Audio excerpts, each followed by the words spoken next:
So I took some extra power naps, which was actually really, really good.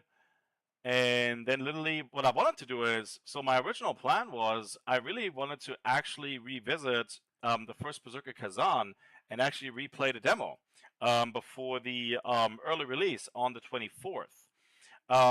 But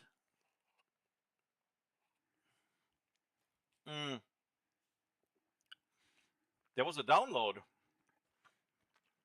an update of some kind was going on. And literally what happened is that after this update was done,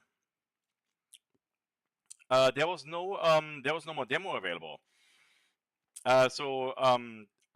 If anybody in the chat can confirm this, because Game On actually wanted to stream today Elden Ring and also First Berserker Kazan. I do not think he's going to be able to stream First Berserker Kazan because of this update, because the demo is not available anymore. Officially, there's a timer there that just states 1 day in 12 or 15 hours or something like that. So yeah. So basically here we're just gonna hang out, chill, have some discussions, and just I'm gonna see what Forsaken is doing. He's playing AC Shadows, of course, and also I want to react to his Yasuke gameplay, because I think he is far enough into the story to actually play Yasuke, and I want to see how he plays it, and then maybe jump around and react to some other stuff. There's some other things. Oh, there's the photo mode again. That's still an annoyance. There's so much fun stuff. Actually, I find the entire conversation like super funny at this point in regards to AC Shadows. I can't. I'm not even. It's literally funny. It's very, very funny. It's super, super funny at this point. And that's how I see this actually, because a lot of actually people are like, oh yeah, the game is gonna flop or whatever the hell, and there's there is again this and that gonna happen. Ubisoft are gonna go under. None of these things are gonna happen. Well, basically here, the game is gonna still sell quite well because number one, it's a junk food game. This is what it is. It is literally a junk food game, and literally, people are. I think even though there is not as many players playing right now, I think they peaked at like it was today. No, my apology. It was yesterday. It peaked at 60,000 players, and then at some point it went back down to like 53 or something like that.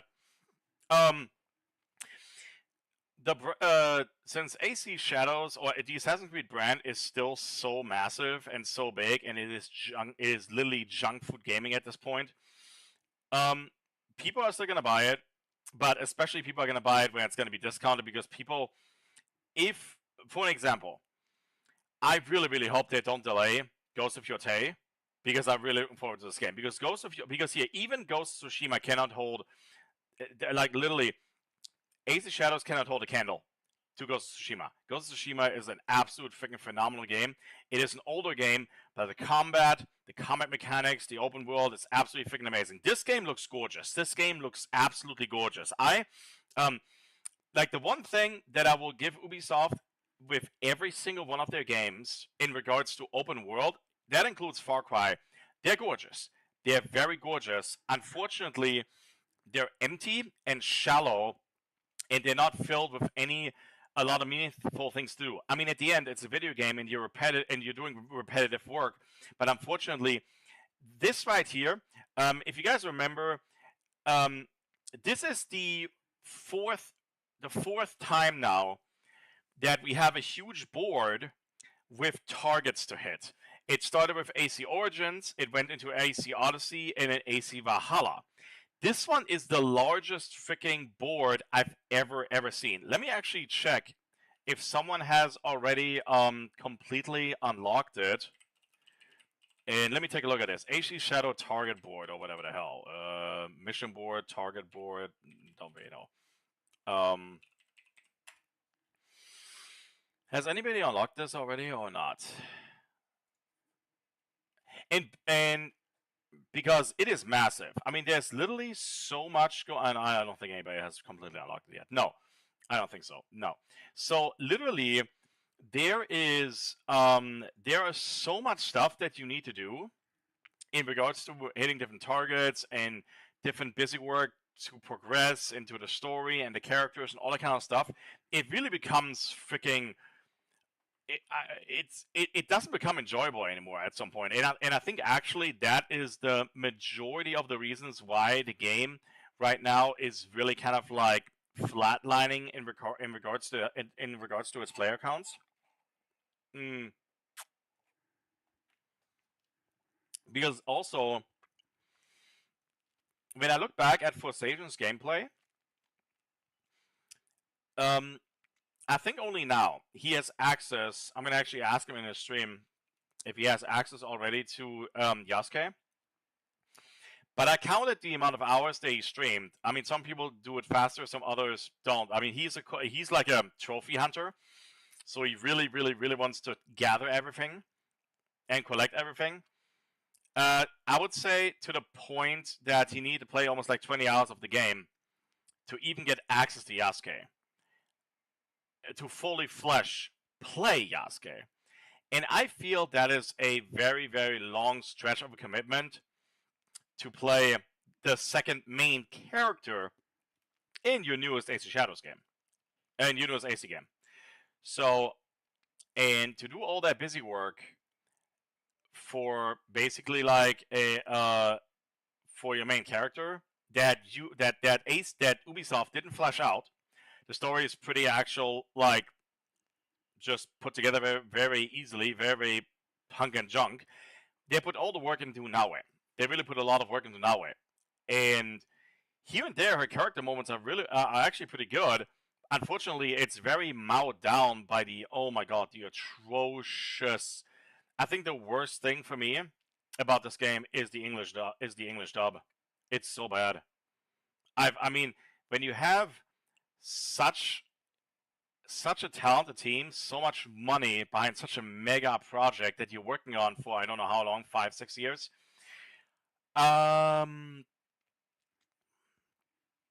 Because we've seen in the past that Ubisoft can deliver some absolutely top notch actors and voice actors. I mean, best example, Far Cry 3, Far Cry 4. Far Cry 5 wasn't bad. Um, I was disappointed in Far Cry 6 because I feel like they wasted a very great actor's talent. Giancarlo is one of the greatest actors out there with one of the most incredible voices, and they did not utilize him to the fullest, which is an absolute shame. They should have done this different, in my personal opinion. And I feel like a lot of things they should have done different for this game as well. And if they would have actually, then I think it would have become much more appealing to a lot of people. Because if you only have fun for like 2 hours or 3 hours into the game, and then it becomes a busy work tablet of progression, it's not good. I did a full game playthrough through Ghost of Tsushima, and I had a freaking blast. And I was blown away by Iki Island, and that was much smaller. Mm. And I had a fantastic time. I even recommended like my best buddy is also like a trophy hunter, and he literally loves to get like everything. He wants to accomplish all the missions. He's doing all the side projects, all the side quests, anything. And he has not played Iki Island. I was like, bro, you need to freaking play Iki Island. If you also want to get a bigger deep dive into the history about Jin and his father and where he was and what he was doing and how people really don't like the Sakai family and what the reason for that is and how he died and all that kind of stuff. Yeah, dude, yeah, absolutely play Iki Island. It's phenomenal.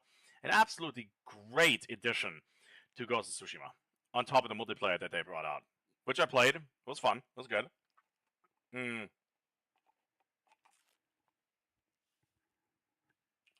But why? Mm,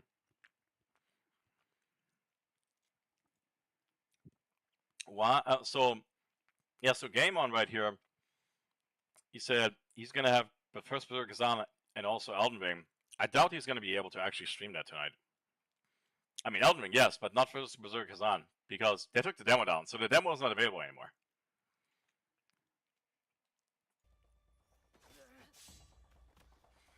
Oh, by the way, guys, please let me know how the audio is in the chat. My original plan for today was I wanted to do an early stream and then an evening stream. Unfortunately, I was stuck doing a lot of busy work and trial and error and testing with my mic because yesterday I didn't notice that till someone pointed it out. There was an echo in my mic and in my voice coming through the mic or through the stream. And even though people were been telling me that my audio was fine, I looked back at my own stream, and yes, there was a slight amount of echo actually going through my microphone. So I tweaked and played around with it a little bit, and I really hope it's better now. So please, everybody in the chat, please let me know how the audio is. If there's anything that's still there in regards to either stutter or crackles or an echo in the background, even a slight one, let me know, please, because then I will have to go back and do some more testing, because that's basically what I spend on the most of the morning of. So yeah, so yeah, we're just gonna hang out, just gonna have a great time, just gonna chill out, just gonna see what's going on. I wonder. Let me ask him if he's gonna if he can already play Yasuke. Let me ask him. Hold on. Now the question is, how do I go inside without getting seen?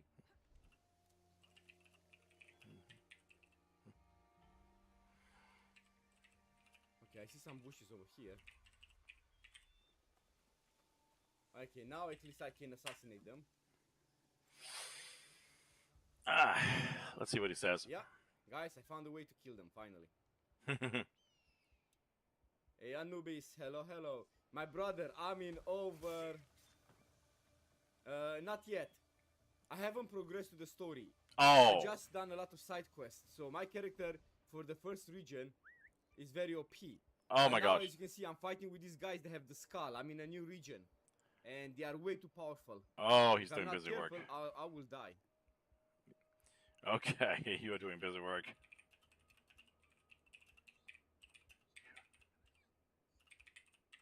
Yeah, he's doing busy work. All right, so he's not playing Yasuke yet. Yeah, because I've seen a lot. I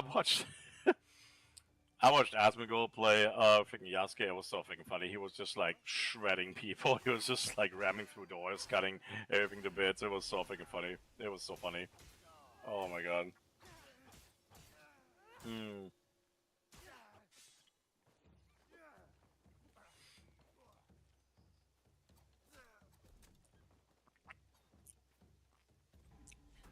Also, the auto-lock targeting system is really odd. I feel like it's janky. I mean, just looking at it, it looks kind of janky. Right, I still have one more. Where is the other one? I don't see the other one. Yeah, I feel like it's janky. They will have to smooth that out somehow. I could kill them, you know, the normal way, but I do want this way. How can I say? My main goal was to upgrade my hideout, so now my hideout is all maxed out. Oh, sorry guys. So I have no problem with that. So I already have that's why he. in my. So that's what he's always doing. He freaking like worked on the hideout like super. Did a lot of busy work to level everything up. I think he got this, but I think he's been running around with this sword that he got from the special or collector's edition, like from the very beginning. He hasn't played with any other outfit or any other sword. No, I cannot. Damn it. Okay, how slow was that? Like, how slow was that? Like,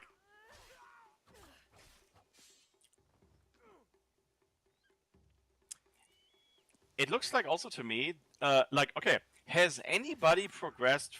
Because I was asking myself this, because we are mostly fighting other Japanese clan members, disappointing.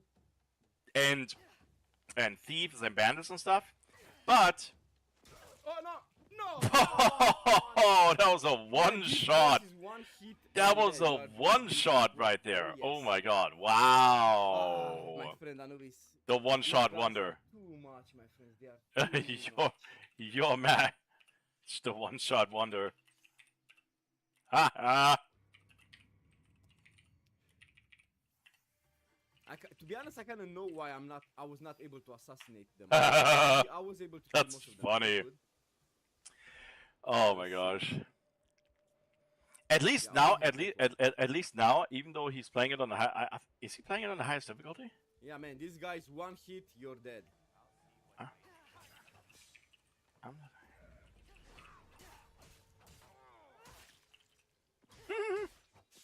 I'm under level, as I mentioned. I am under level for this fight. No. Okay, that was a perfect one, but I'm too far away. Damn it. That's a vulnerability.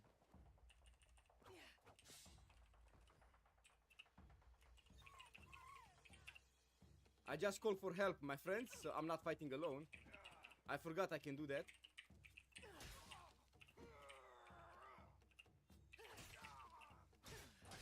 Oh My man. help didn't do nothing. Just came there, but didn't do absolutely nothing. Ah. What the hell she's doing? Ah, she disappeared. I'm just hanging out doing reaction stream today. Did more mic and sound testing. Took me all morning. I believe so. I mean, to be honest, your stream more or less is okay. Like, sometimes you do have the audio issue, Yeah. but the audio issue you usually have it because of the volume is too low, or sometimes you have double audio on the microphone. But otherwise the audio is pretty clear most of the time. I think it's mostly from buffering. Yeah, I think it's that too. Yeah.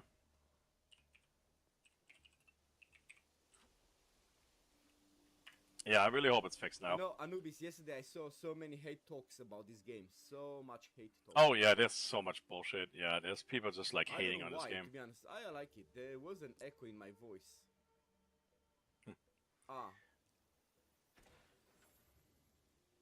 Outdoor cosmetic. Ooh, my friend, we got a watchtower cosmetic. Awesome.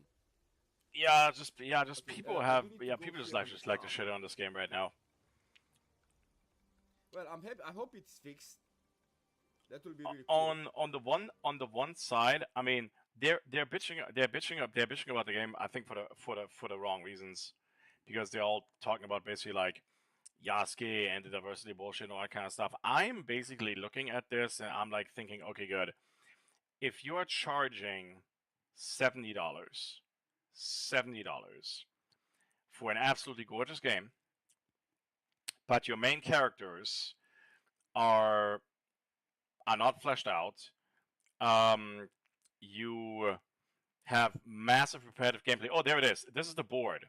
And by the way, this board gets fleshed out even further. This board, this target board or homework board, I'm going to call it, busy work board, gets even bigger and expands to different areas and all that kind of stuff in different sections. So if you are asking $70 for this game, for a AAA production, and your characters are subpar, your combat is subpar, it's not even close to Ghost of Tsushima. Your story is, I mean, the story is meh. It's what I heard from a lot of people. It's very meh. People already guessed who the final boss is. There was no surprises there. It doesn't move the needle forward in regards to any of the lore of Assassin's Creed. You put an entire weather system, rotating weathering system in it that changes every single season, that changes the landscape, which is absolutely impressive on a technical and on the technological level. I feel it's absolutely impressive. It's absolutely incredible. But then you're playing like Ubisoft was promoting this game for Naoe and Yasuke both as the main two protagonists of the game. And you're playing Naoe for the first entire act, and only then you get into Yasuke. And also, only one of those characters is able to be really an assassin. They took all that away. They took everything away for Yasuke to be an entire different basically character, and it's only worth playing him according to a lot of people for boss fights because he's a tank and it's freaking easy, and you can technically cheese the game with him because it's so easy because he has a higher health bar and can also take more damage than Naoe. So then you have no big variations, or actually, like here, the fighting styles are super repetitive. There's no real. I mean, here, I already saw this like right now, basically like in AC Origins. The like there are more fight combinations and enemy fight combinations in the first demo of the first Berserker Kazan than in this entire game.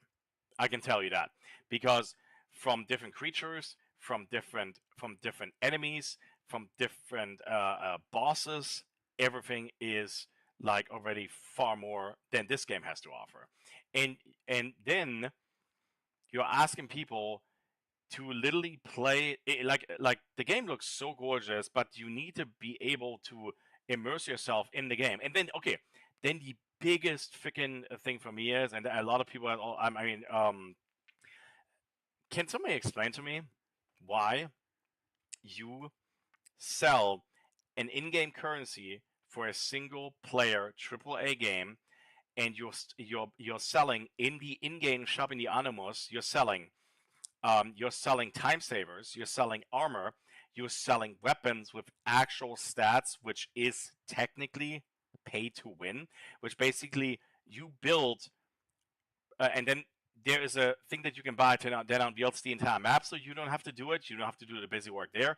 So basically, whoever is their monetization director or manager that they have for this game, they built purposely placed borders on this game for you to stay busy. And if you don't want to stay busy, you just have to pay money to actually take these basically walls away, because they put walls around this entire freaking game and made it so much of a thread, such a long stretch of a thread to get anywhere. So if you don't want to do this anymore, just pay us money, $1 here, $2 there, $5 there, and you can do it faster. There you freaking go. Like, why can't you? And you released a AAA game for $70.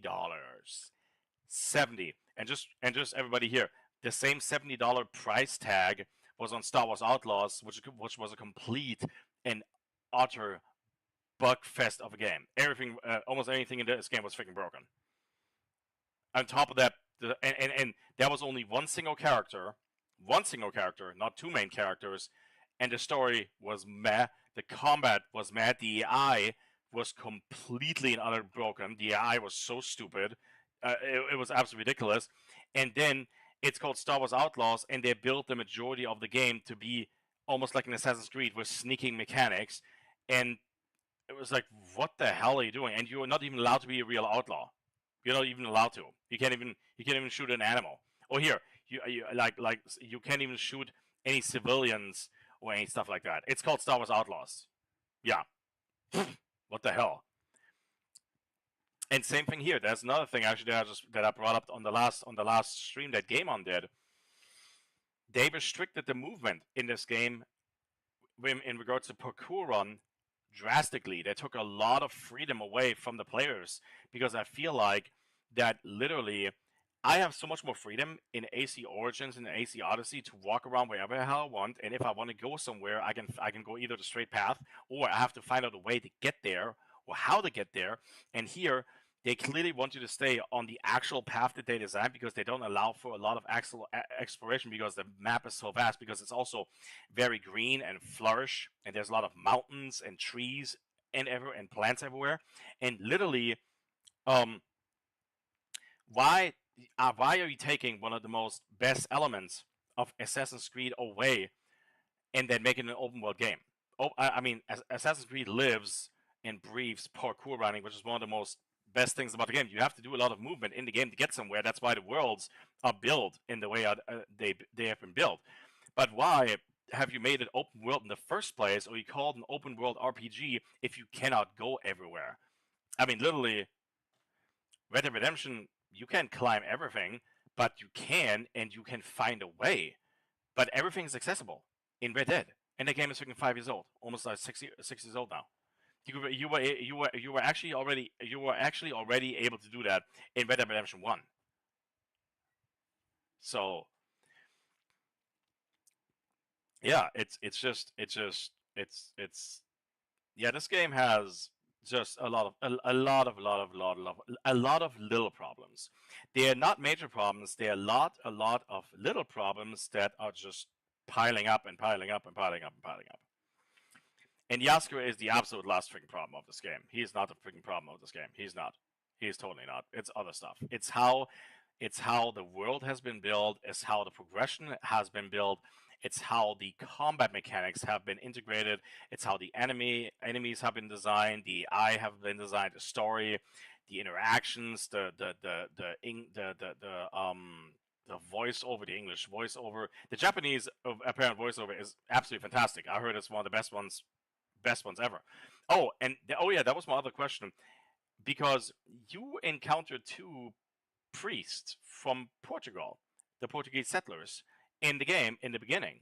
So, are you actually fighting any of these guys at some point in the game? I wonder. Hmm. Let me ask Lucas about that. Actually, let me ask Game On. Let me ask him.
Yeah, so I wonder.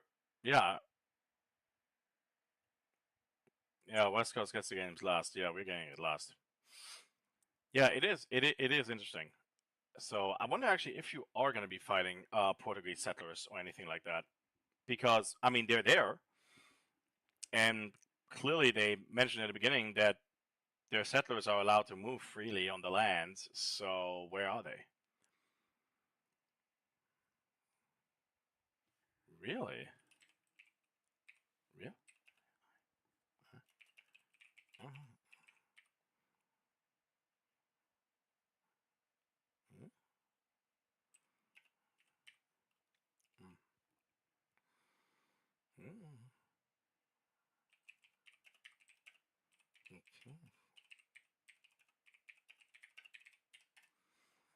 That's interesting.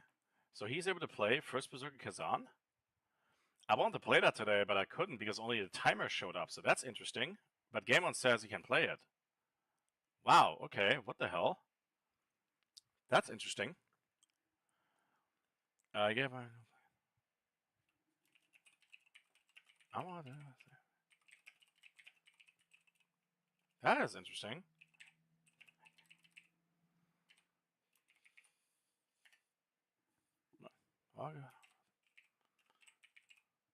I checked before I scheduled it. I've made this mistake before. Okay. Oh.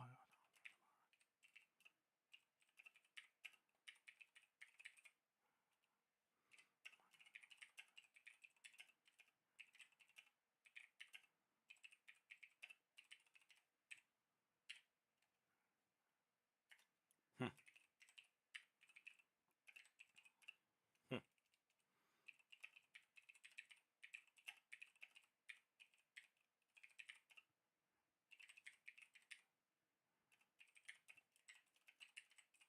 Interesting. Huh. It probably.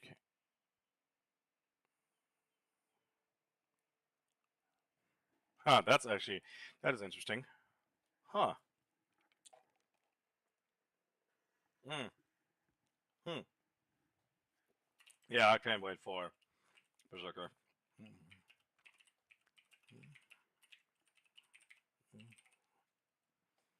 Can't wait.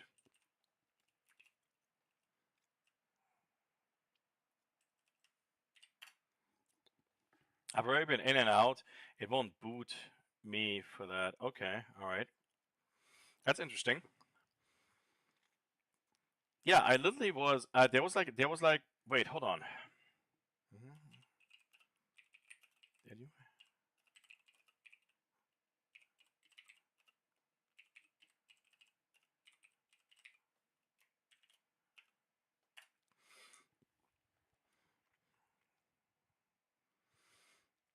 Yeah, because there was an update when I started my PlayStation today. There was an update for First Berserker Kazan, and I don't know what that update was. I thought it was like maybe like an early upload for the game, like 24 hours early or something like that, or 24 hours plus early. And then all of a sudden, the timer showed up on my PlayStation screen that said 1 day and 15 or 16 hours or something.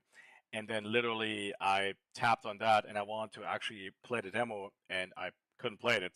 It showed up at the timer and it said available in this and this time. So that's interesting. Yeah. So I'm not sure what happened there. Not sure what happened there. Or I mean, for what game? Looks like this is your road now. Let me see I do here. not owe that thug at all. But I would. No trouble at all. I don't. No trouble at all. No trouble at all. Here's a funny costume. Okay, so I got a pouch, valuable.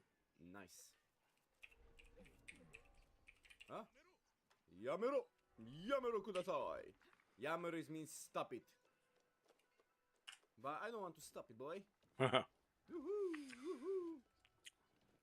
Guys, what are the guesses right? What are the betting odds right now that AC Shadows? Really? No, I haven't saw. You must change into the Kosode Maybe before for the I present demo. your father. I think the update was I for will the have a demo. servant Maybe call that's you why guys. the demo got I can disabled dress myself. because of You can the put on clothes. the demo. There's a difference. Sorry, the upgrade. You know, Game Man, I like it when the girls say Yamete kudasai, onegai shimasu, itai, itai. With Goshiji-sama, Yamete kudasai. Yeah, I wasn't able to get into a demo No, I today. haven't updated anything, but this is they okay. won't let me. Come closer. My side is not what it was, and I'm too Yes. old to pose a threat. They say Interesting. it with that face. That is yeah. Okay, good. So he I'm no he said nothing was updated and nothing was updated, but it won't let you download the demo. Why would they update it? Yeah, it's interesting. Okay, That's I will, so do a interesting. fast skip. I haven't had the honor of meeting him. That is so interesting because I never They actually say deleted with the demo. That, with that face He too. told me you I had the demo the whole time, and now I can't access it. So that's weird. But I will. Now, That tell is me, interesting. what is it?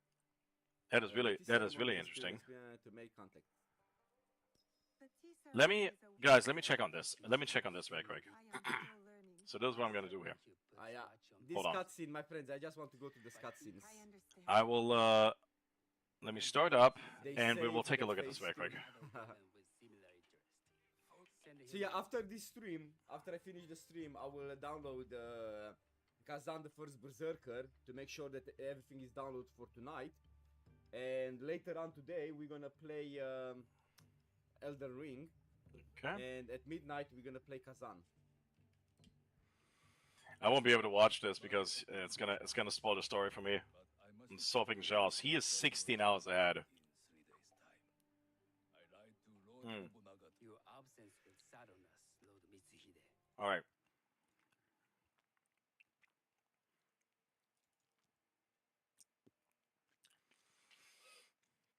All right. Let's go in here and let's take a look very quick. There we go. So we're right here.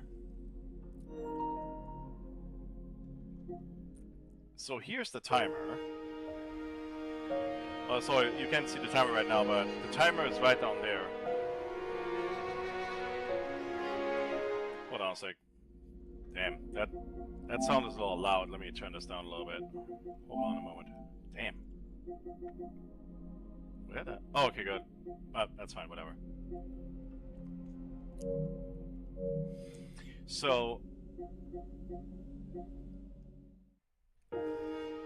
So there's the timer right there. 1 day and 12 hours. And when I click on it, so actually, hold on. Let me go to the store, because there it shows my purchase. Here. So there it says purchase right here. And yeah, it's the same thing. When I click on it, yes, it's not playable. This is literally what it shows. It's 1 day and 12 hours. I can't play it. Yeah, it's literally, yeah, the demo is not available for me. And yeah, okay, that's literally it. That's fine. Yeah, sorry guys, no demo for me. I really wanted to replay it, but unfortunately, yeah, that's fine. No big deal. No big deal. That's okay. No big deal at all. Yeah, so I literally just double checked it, so I was correct. The other one. Because I was like, am I? Oh, this one I can't be the only person that's My name experiencing is this. Sanuki. I am Sanuki. Yeah. I am Otama. Oh, tamam. Yeah. You must be new to Sakai. Huh? You haven't. I wonder, I am Lucas. not so I interested wonder in how technology. good the armor is and the weapons from if you buy from the deluxe. That much is clear. You are friends I with wonder Ymir? how good it Our is. families have no. Solkun and I have sealed. Really? It's not so. There's something about you. The tea ceremony will begin soon.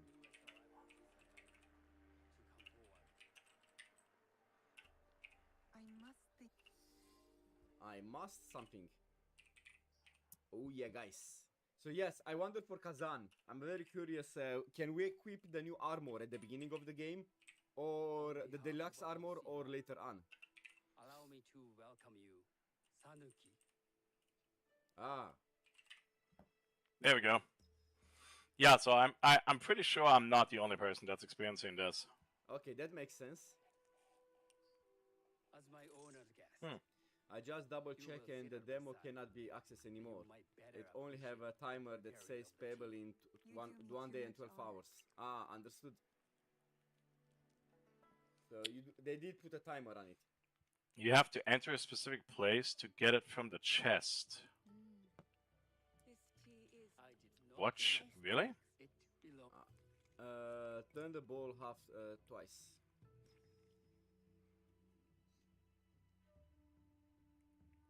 Okay, I thought he was taking for AC. I thought, what's Lucas talking about? The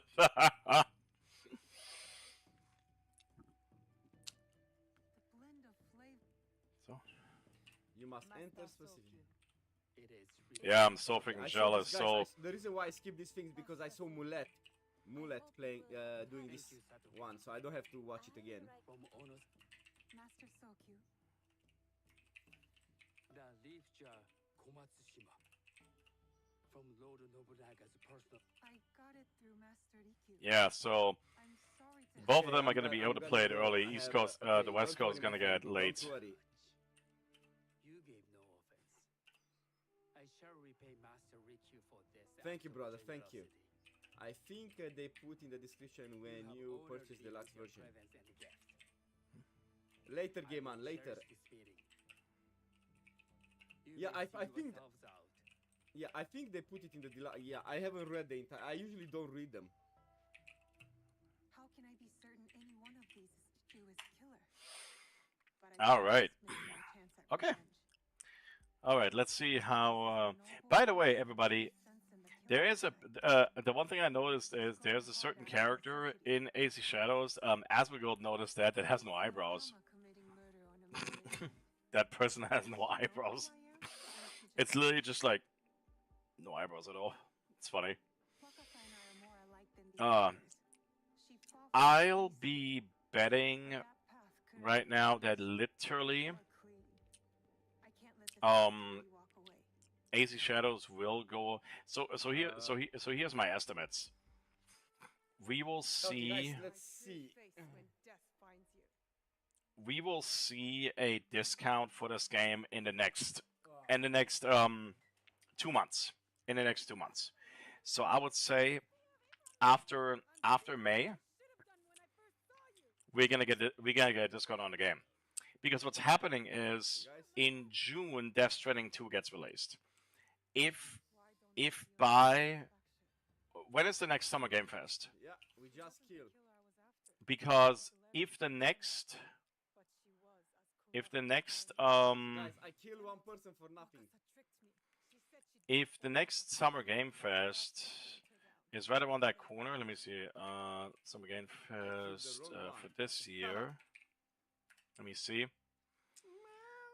Okay, June 6th. Guys, There we go, June 6th, and then also Death Stranding is getting released, I think, on June 25th or 26th. let's see. If All of these things are if on Summer Game Fest they do not show any new trailers or gameplay, full-on gameplay trailer for Ghost of Yotei, then people are saying it will be delayed, because Sony doesn't want to have that game come out and be crushed by GTA 6, because it's not because nothing has been confirmed yet that GTA 6 will actually launch this year. I mean, Rockstar has said at their investor call that it will release this year. I mean, if they're saying so, and Rockstar is very capable, so I don't doubt that. But at the same time, we haven't heard anything from GTA. Everything is lip tight. Everything is super secretive. Nothing. We haven't even gotten a character trailer. We haven't even gotten a story trailer. We haven't even gotten like a map trailer on how the world is gonna look like, different environments. How nothing. Absolutely nothing. Before we go out, let me see. Do we have new contracts? Where is right? So, Not this part. and it's been over a year since the first trailer. Can we find new contracts, my friends? So We have this my projection is this: I don't really want to do if it now, Ghost maybe of after the moment Ghost of Yotei, So, I really hope so, guys, because I after really doing this want for Ghost of one Yotei to be hour, I released think this year. we should finish, If Ghost of Yotei is getting a release main date quest of the or story. release date window, let's just say fourth quarter or third quarter of this year, then you will see then we can go a to sale the happening for AC Shadows. I think also there will be a sale happening in June for the game anyway, because Death Stranding is going to come out, and Death Stranding is going to be the brand new game. I think it's going to be the biggest game in June that's going to be Guys, released. we're gonna take the I have to bridge double check and if we're gonna only, assassinate everyone who stands in our way. the other one is of course Doom Dark Ages, but that's in May. So these are the two biggest releases for May and June, and I do not know if there's anything big coming out in April. So basically, yeah, I think but if we have discounts rolling in for this game at 20 to 25%, even 15% already in the next 2 months, if the discounts are higher than 20, then it's definitely a big indicator that not enough copies have been sold, and they need to move more copies. That Ubisoft needs to generate more copy sales. That's what that's gonna be. So, and then also there's still, and then also when they're going to release the DLC, because there's this island on the map that is, I think, is an additional 10 hours of gameplay that they're gonna add to it. Or if it's an entire different form of a map, I think. I have no idea. So we'll see. Yeah, but if we see sales happening, if PlayStation and Xbox and Steam is putting it on sale in the next 2 months, So my target is where is my yes, target? then it's an indicator that the game has not moved enough copies. It will have sold by then, I would say, maybe 3 million copies, maybe, depending, Find a way to go worldwide. inside. And hopefully it will have in 1 year sold at least 5 million, because that's, I think, is the I think that's the break-even point, or the close to break-even point for the game, because development that went into this game is massive. So, and I would have personally thought with all the effort that went into the game that it would have been much better than it is, and not another Ubisoft Formula bore fest or just repeat fest, Yeah, basically. guys, I do not care about the others too So, much. I just want to go yeah. to my make target.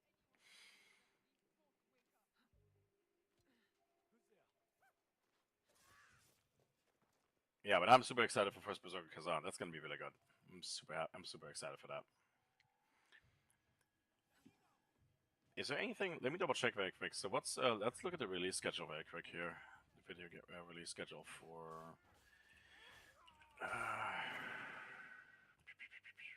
Let's see. How do I go up? Let's take a look. All right, so we have March right now. What's happening in April? You finish the job? How? Oh, Jesus, go away. Let's go to April right here. Wait.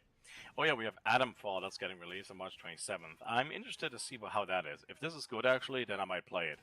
I haven't really played. Oh, and AI Limit is coming out as well. I heard that's also good, but I'm not really interested in that. She's done for. But this one looks very interesting. I have to look. And then of course we have First Berserker Kazan right over here, which we're gonna play early on the 24th. So April, what's going on in April? I don't know. I haven't heard. Commando's Origins, really? Okay. Crashland 2, I have no idea what that is.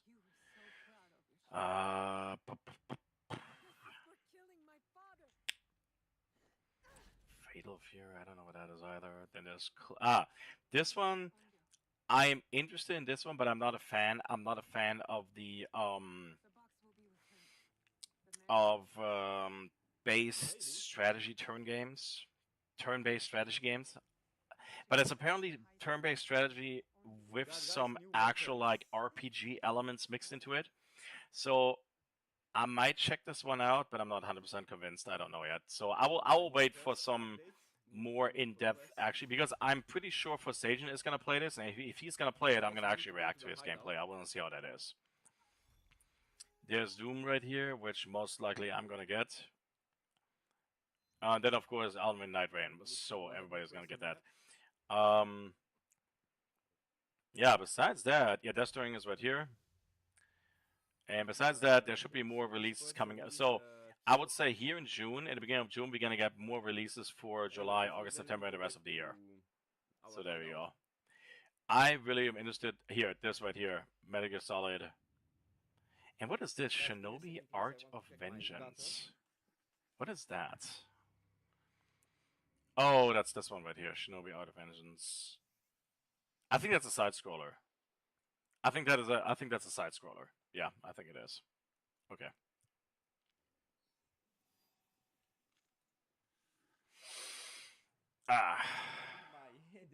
My wife came home early, and I think she took my daughter outside.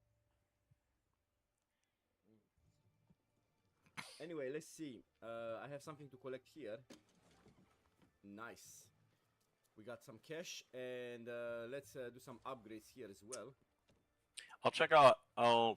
First, we go to ensure that we can upgrade our weapon.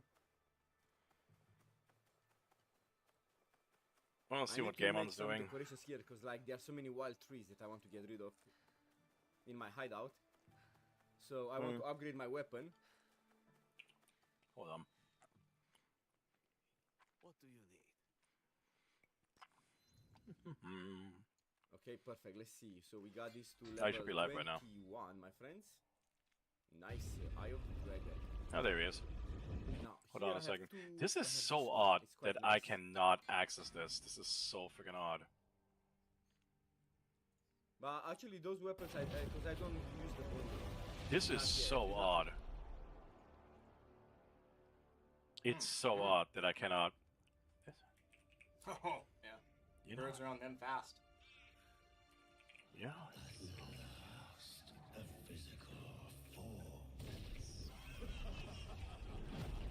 So this is some kind of spirit, right? At the end of the day. Makes him a berserker.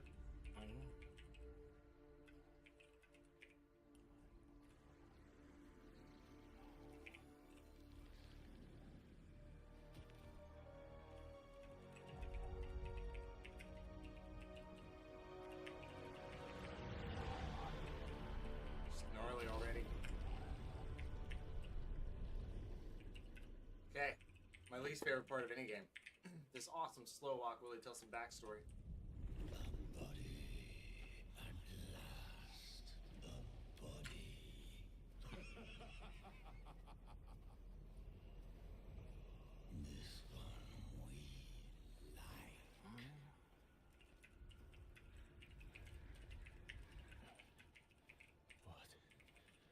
What happened?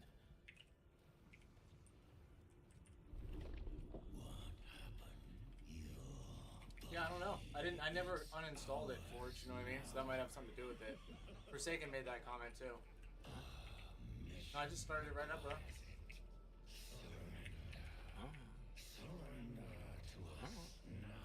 Yeah. So, yeah, we're gonna get warm. You know, we're gonna get warmed up on. I don't know why it would be locked. You check right now.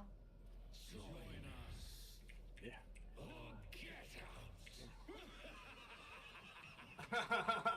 Dan, Brandon, yes. Farm Missoula is no joke. It is no joke. That is endgame content right there for a reason. No. Get the fuck out of my head. Ah. Yeah, no, I've been loving my Assassin's Creed Shadows playthrough, to be honest with you guys. At first, because Alan wasn't around the corner, I would just be playing that. But I gotta get ready for that. We gotta get other things ready for that. Finishing my review of Assassin's Creed. Put a couple videos out on that today. Don't know when I'm gonna get to finish it, but I've been enjoying it. 3 more weeks? Damn, brother. You're only left game one-handed. There's guys that do it.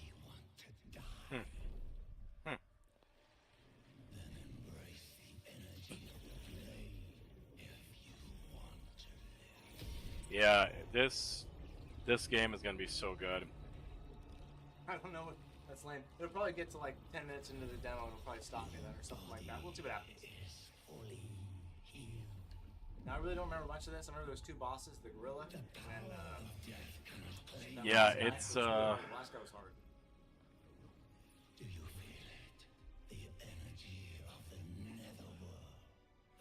Yeah, this game is gonna be so freaking awesome. Talking about my nether places. Mind you, it's just got like the perfect build. Yeah. Okay, these are the weapons I used last time. God of War style axe and sword. Ah, it looks so freaking good. I love it. It looks so freaking good. This game is so much fun. Okay, charge attack. That was nothing. That's run. Yeah. No jump. It always bothers me when you don't have a jump in a game. None of these games want to give you a damn jump. No, they want to keep you on the ground because they want to keep you running and dodging and blocking. That's why. Yep. Mm. I remember it's all about the charge attack, the deflect. Ooh. My health. Okay, I see. Right, no rally health in this. Destination Mount Hymak. Prisoner Kazan, former great general, banished for treasonous rebellion.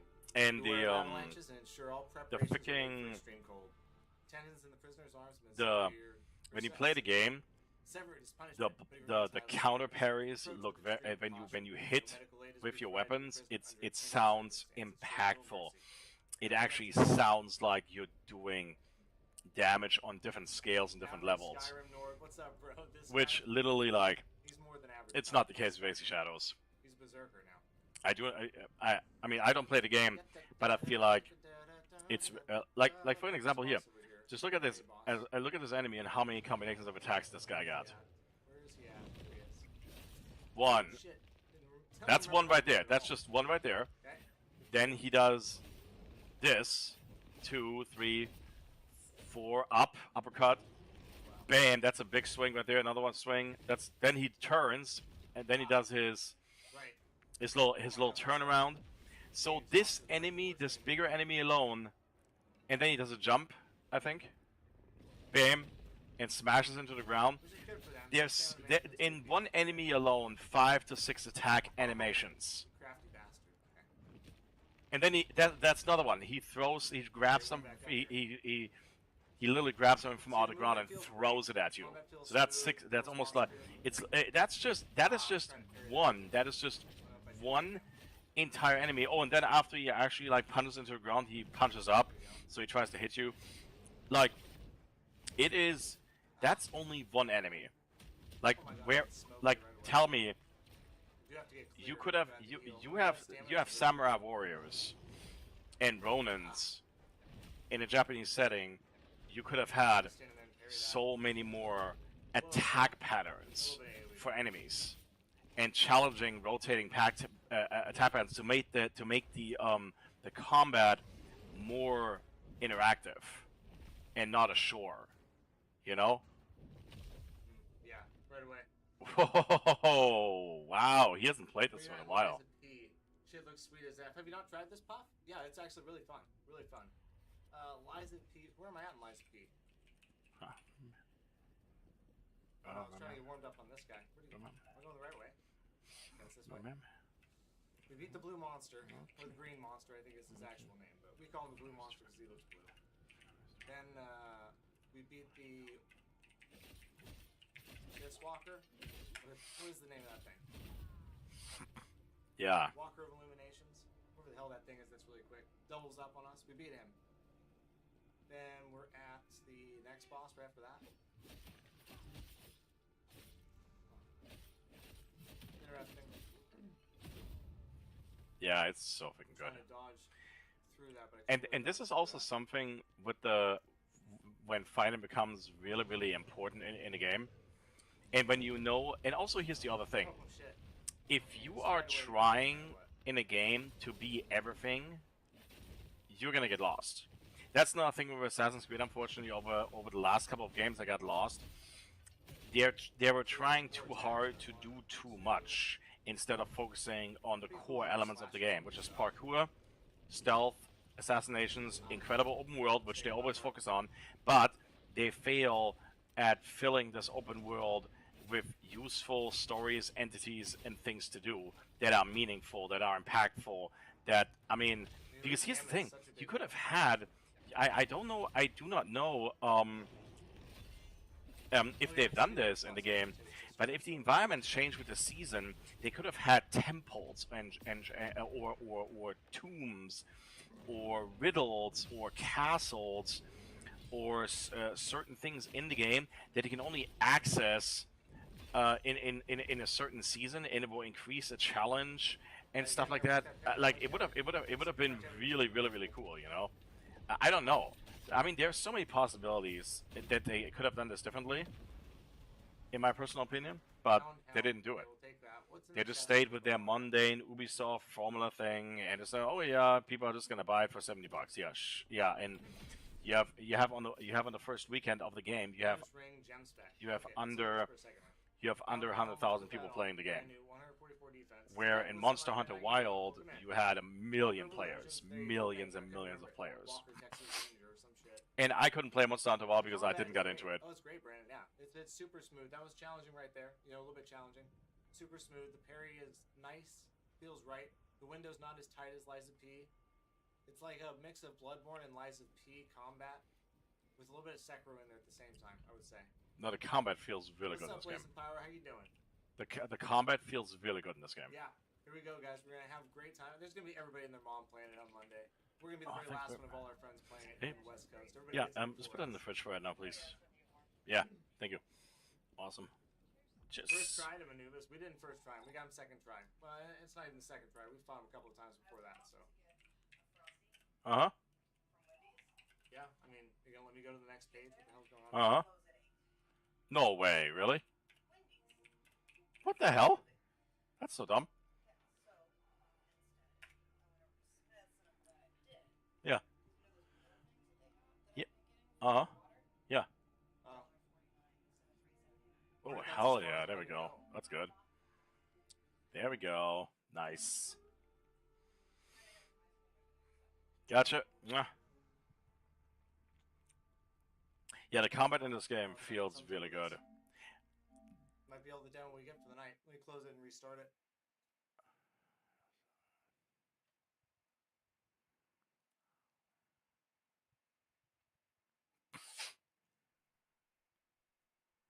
Let's see. Give us like the first 10 minutes and that's it, over and over again. We're gonna do Elden Ring as soon as we get as far as we can in this, but I figured I'd get through the whole demo at least once.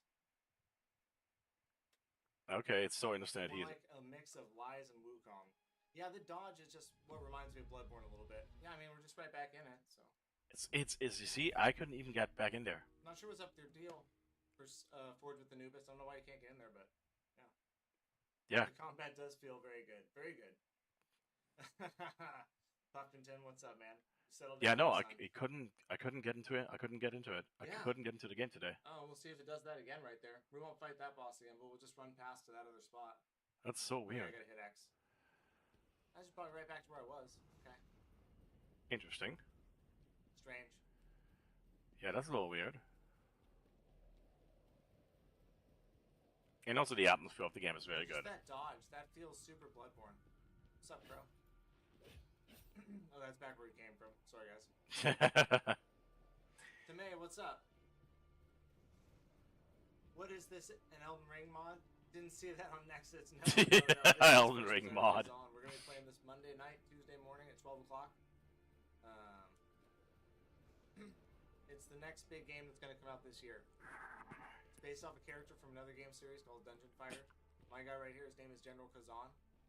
He's had his tendons cut, betrayed, left for dead out in the mountains. We have to find our way back to the kingdom and take back our throne, basically. Kind of a Souls-like game. We were just talking about how it's a mix of like Lies of P, I think a little bit of Bloodborne, Vitality Shard. There you go. Yeah, I'm And, super excited for this. I'm super excited for this game. Walked right by the guy, didn't even see him. 1 sec. The base enemy. Hard. When you run out of stamina, you can't do anything. You just get stuck there. Bam. Yeah, already me watching this makes me feel good. Like it's just like it's not as of a Yeah, okay, shore that's as totally AC true. Shadows, Just unfortunately. got lagged out last time for some reason. Ah. There's perfect dodge, perfect parry. Yeah, and it's nice and gory. I love that too. It's freaking bloody. Sprint, light attack, heavy attack. We really only have 2 attacks. And the art style of the 1 or game is 2. very cool. The art style is very interesting. It's just enough to So make it feel pretty yeah. varied. I'm super excited. Let's see what Forsaken is up to. Oh, is he done? Oh, I think he's done. Looks like he's done. Interesting. All right. Let me see if he's coming back. That's interesting. Resident Evil 4, waiting for Kazan. Till 9 a.m. tomorrow. You guys all get it before I do. You guys get it 9 a.m. tomorrow? What? To split up? What the hell is this? Hold on a second, guys. Let me check something.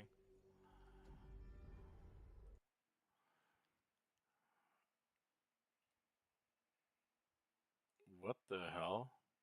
What the hell is this? Let me see what that is. I also think that there's a lot of copium with this game. I do not think that its success is good enough to justify the theoretical amount of money that was spent on it and the other projects that this was meant to make up for. A lot is going down right now for Let me Ubisoft. see. I'll start with the obvious thing that you know, that Assassin's Creed Shadows has just had its review embargo lift. Yep. But that's not really the main story here, and by the end of this video, we'll even be discussing the very real chance of Ubisoft quite literally splitting. That might sound crazy to you, I but think that they're going to have to do it. I think they're Splitting. going to have to split the company or do something crazy. Okay. Too many believe me, L's. It's actually Yeah. a well-substantiated thing that we're able to talk about. Your D&D Now, analogy is perfect. according Yeah. to this shareholder letter, Assassin's Creed Shadows should save the company financially. Uh-huh. But here's the thing. See, this is what I was saying. It was like what I said. Let me see it. No, what the hell is he? Assassin's Creed first time, the 18th of July. Oh, it was a conferred full-year guidance for the year of release of Ace of Shadows on November 15. Okay. But I'll repeat it. I apologize because like the third day I've used this analogy. So if you've heard it before, I'm sorry. You ever play Dungeons and Dragons and you need to roll a 19 or a 20 in order to just hit a monster? I think that that's what Ubisoft did with Assassin's Creed Shadows. Oh, okay. They needed to roll a 19 or a 20 and they rolled an 11 or a 12. Rolling an 11 or 12 is better than average. And, you know, technically you did get lucky, but it wasn't enough. That is not Got some it. boastful letter sent to the shareholders from Ubisoft. Oh no, it is It's an good, but not enough. eviscerating letter Yeah. sent from shareholders to Ubisoft, and they are not happy. Yeah. It's alleging secret talks, it announces a protest, it threatens... Yeah, AJ investors are prepared to sue the company for misleading investors. Holy Yeah. shit. They should. Jesus. lawsuits. So actually, as a matter of fact, that happened years ago. So the investors for there were a bunch of investors from CD Projekt Red who sued the company because of false advertising of the game. Because basically, uh, when they announced the game and did the very first gameplay presentation and how fluid the game was running, and then upon release it was an absolute bugged out mess. I still have the gameplay actually from when I first started my channel years ago, like almost like 4 years ago, and literally it was really, really bad. It was super bad. I still have that gameplay. And yes, so investors sued CD Projekt Red for false marketing and also to lying to their investors. And at the end, they need to pay them some money. But yes, they literally got sued by their own investors and said, "Here, you misled your investors," which they did, which they absolutely did. And that's not in regards to just like how a game is presented to the public and then you're selling it to them, but also how it's perceived. So basically, and also if you have a lot of L's or too many L's in a row, and you are still saying, "Oh yeah, the company is fine. We're going in the right direction. We're doing this. They're doing that. We're doing better," and it's still not going better, or they don't see any improvements at all. Yeah, then you're misleading your investors. That's bad. And it all cuts through It is to bad. a very personal angle. Yeah. The CEO and founder, Yves Guillemot, has been fending There's the off guy. hostile takeovers for a lot of his recent career, and it's happening to him again, because now he has got shareholders trying to take him out. And that gives anyone who could help him out of his current situation quite a lot of leverage. We have I gotta tell you, if you're the CEO and the graph looks like it does, Yeah. I think you gotta go. Mm-hmm. You know what's better than one Papa John's Yes. pizza? Two Papa John's Agreed. pizzas for only $6.99 each. Only at Papa Agreed. I do. Yeah. Like, Ex- I mean, I feel like absolutely there right. has to be accountability for that, right? I mean, you can't lose 80% value of the company, and then it's like, oh well, this is. It's almost like Kathleen Kennedy with Star Wars. You had so many freaking losses, and you diluted one of the biggest brands in history, and you still have your job, and you still have not been fired or held accountable for any of the losses that you have caused for the company. I mean, Disney stock didn't dip like Ubisoft. No, it didn't, but it went down, and they have not been able to recoup all the goodwill that they've lost with Star Wars. And then also, I mean, the last Indiana Jones movie was an entire freaking flop. So you have to like Kingdom of the Crystal Skull was nothing to brag about. It was not. It was the worst. It was the worst at the time. It was the worst Indiana Jones movie, but it still did better than the recent one that they brought out. Like, seriously? And they spent double, triple the money on it, and couldn't even scratch half of what Crystal Skull did. Like here, how much did Crystal Skull got like hold on here. Let's see. Indiana Jones.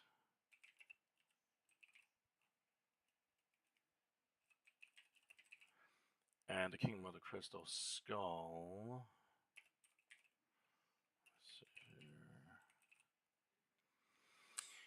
So Indiana Jones, Kingdom of the Crystal Skull, and then the other one is Dial of Destiny.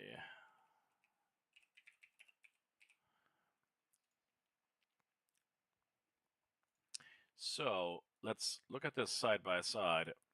You had this one right here being released in. It was released in 2008.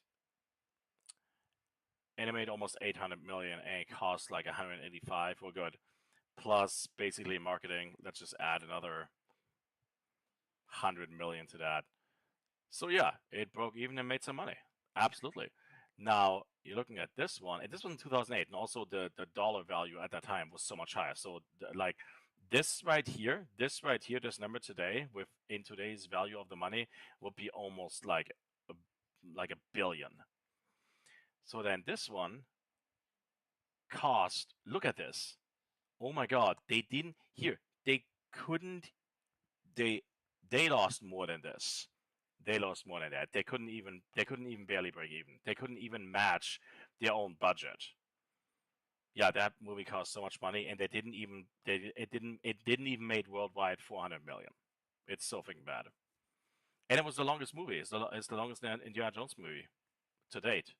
Yeah, 122, 154 was the longest Indiana Jones movie. It's freaking ridiculous. Yeah, so here, if you are screwing up that hard with Indiana Jones, plus you're screwing up on a constant base with Star Wars, with the exception of the beginning, which was fine, and then all of a sudden, like, it just turned into a sloth that's went very slow down, and you still have your job, and now this is with Ubisoft, yeah, you should be absolutely fired. You should be gone. Your board of directors should basically boost you out. But the problem is they can't do that because the Guillermo family, every single family member, because I think EOS Guillermo has like 2 or 3 brothers, and all the family is embedded into the Ubisoft corporation, and they just shift people around and don't really actually get rid of anybody. They really don't because they don't want to give up. They don't want to give up any of their influence, of the power that they have, and of the decision making there. They don't want to give up control. They will never give up. They don't want to give up control of the company. That's the biggest problem right here. That's why Tencent also can't just buy them out straight out, because years ago they made an agreement. They signed an agreement with Ubisoft that they will stop buying stocks from them, and the only way that they're allowed to buy more stocks from the company is if the Guillermo family approves it. That's also why, because of this agreement, other companies, outside companies, cannot just go in and say, "Oh yeah, we want to buy you out." No. If Ubisoft would go out there and sell their individual or license out their individual properties, I think that will be a good strategy. If you license out your property like Star Wars did, Star Wars licensed out the brand Star Wars to Ubisoft and then gets paid for it. Well, we know what that happened, but Ubisoft. This is normal. Yeah. Huge story to cover today, and the little fun part of it is one of the things that they're trying to weaponize is and also another issue is that the products simply were not selling well. Nope. It's not a matter of like the stock being overvalued or some sort of market manipulation. The fact is that a lot of their recent games haven't been high quality games. No, they haven't I been. think that's really important. They have been meh and mediocre. They haven't been you and good. me. Now here's something that's pretty wild. BT were hacked a few months ago, and that meant that user data, which may include my family, was stolen. And that's why I actually use today's sponsor, Incogni, because oh, shut up! I don't want to listen to that bullshit. Very much seeks to undermine. So let me lay out the stakes for you, so you understand the gravity of today's story. Ubisoft's post-pandemic release schedule just fell off a cliff, right? Every game they've released basically in the last 5 years has been dog shit. Yeah.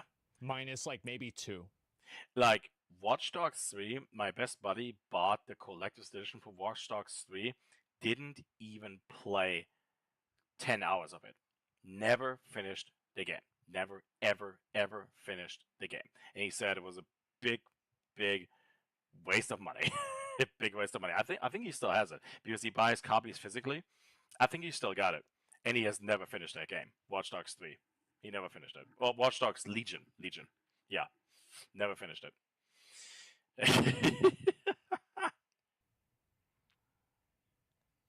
That's really bad. That's really bad. Yeah, it is bad. And then when they did ship games, quite often they missed on quality and they undersold. Leakers actually report half a dozen cancelled projects, and of course, please the market, Ubisoft launched into all of the fun trends, the NFTs, the AI, all of that. Then, of Ubisoft course, recently actually made a new NFT game. Like they were. This is, I think, one of the biggest also mistakes that they made. They were chasing trends instead of actually innovating and innovating their own games. They literally were chasing trends of other freaking things. They jumped on NFTs. They jumped on mobile. They jumped on bigger RPG. They wanted to jump on the freaking live service games and all that kind of stuff that makes tons of money. But here, they never anything materialized. Well, stuff materialized, but never made them any money. It cost them more money and more reputation, and they had just because you're wasting money, you're wasting time, you're wasted development talent, and so much, and then just literally just wasted so much freaking goodwill. And it's like, what the hell are you doing? Why you keep chasing trends? And abuse If you can claims believe led to that. a purge of senior leadership, and then the year 2024 happened. 2024 was, as we all know, pretty much a shit show for the company. The Yeah, thing it that was. should have really brought in the sales, Assassin's Creed Shadows, was obviously delayed. They knew that Shadows needed to be of better quality. It seemed that Avatar Frontiers of Pandora didn't really do that well, and while Prince of Persia lost Because it's fucking stupid. It's a stupid fucking game. Why you even think it'd make an Avatar game? Like, who the fuck thought this was a good idea? Who wanted to play this? Nobody want to play this fucking bullshit. Like, what's this fairy shit? What the fuck are you doing with this fairy ass bullshit? Very What, shit. why? Why? Who asked? Who wanted this? Nobody asked. Nobody wanted this. What are you thinking? of Persia lost What are you out. It was a thinking? really good video game. It was just too niche and it basically did not move was the needle. overpriced. While all this is going on, we've got the investors rebelling, demanding the Yeah. removal of the founding Guillemot family. But Yeah. of course, unfortunately for those investors, There. the Guillemots had spent the last decade making their position, their control over the company, Whoa. Yup. almost unimpeachable That's a for lot. deal with 10. Let me see this. Yeah, that's exactly what it is. So here, let me take a look at this. So Tencent owns 13.91%. And the capital, hold on a second, I'm so sorry. Damn it, I can't. Oh, he's blocking. Is he gonna move that up? I can't really see the rest of it. Hold on. Tencent. And so, Shadows was delayed. Yep. And now we're at the time where it is about to come out. And now Okay. it basically And I means think this if game got delayed like 2 or 3 times too. It wasn't even just once. Yeah, AC Shadows got delayed twice. It was. Yes, it's supposed to come out originally in. It got first delayed into November, and then it's supposed to be, and then it got delayed into March. It got delayed twice, and that's the very first Assassin's Creed game ever that ever got delayed, ever. Shadows flops, No other AC game has hopefully ever been Ubisoft delayed. does need to be gutted, and that Yeah. leadership, say the Guillemots, really are the problem, at least to the investors. If the game succeeds, in a way, it'll almost be proof that management should have just made a lot of decisions a lot sooner. And Yeah. basically, for AJ Investments with their letter, no matter what happens with Shadows, they'll get to basically say, "Yeah, we told you so." Now, don't be confused here. Yeah, what I've been saying is this: Okay. what they should have done is, in regards to a Japanese setting, they gave people what they wanted when they restructured the franchise or rebooted the franchise with AC Origins, which was completely fine. I loved AC Origins. It's one of my favorite AC games. I'm actually doing a complete new playthrough just right now, and it's freaking amazing. It's so much fun, and I love that game. It's freaking gorgeous. The characters are amazing. The story is good. It's intriguing, and I mean, yes, it's still Ubisoft formula, but it's I'm having fun. I'm actually having fun, and it looks more fun to play that actually than AC Shadows. Everybody has been asking, I would say since Black Flag, or maybe even before that. Please let me know in the comments what you guys thinking, or if you have other info that I don't know about. But everybody has been asking about, come on, can we please get an Assassin's Creed game set in Japan or in feudal in China? Everybody has been asking for this. I would say for longer than almost a decade. The fan base has been asking for it, and in my personal opinion, they should have released a feudal Japan Assassin's Creed game when they either after Origins or after Odyssey. They should that game should have been released already.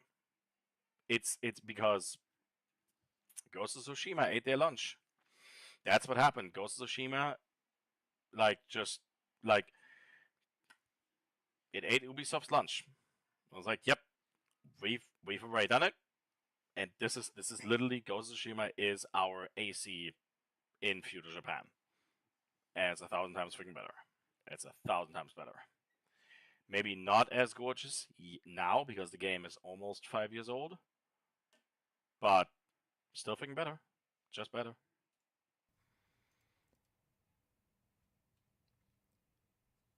This is not a good graph. No, it's a shit graph. It's not a good It's graph at not. all. This is a bad graph. It's a very bad graph. This is a very, very, very bad graph. Mhm. Just because you release one game that does well. No, it doesn't do anything. As I said, It you doesn't- needed to roll a 19. You rolled an 11. If you only have, like, the perfect example is actually Warner Brothers, which a lot of people have explained or also have made videos about. Warner Brothers had so many misfires and they only had one big success. It was the Harry Potter Legacy game.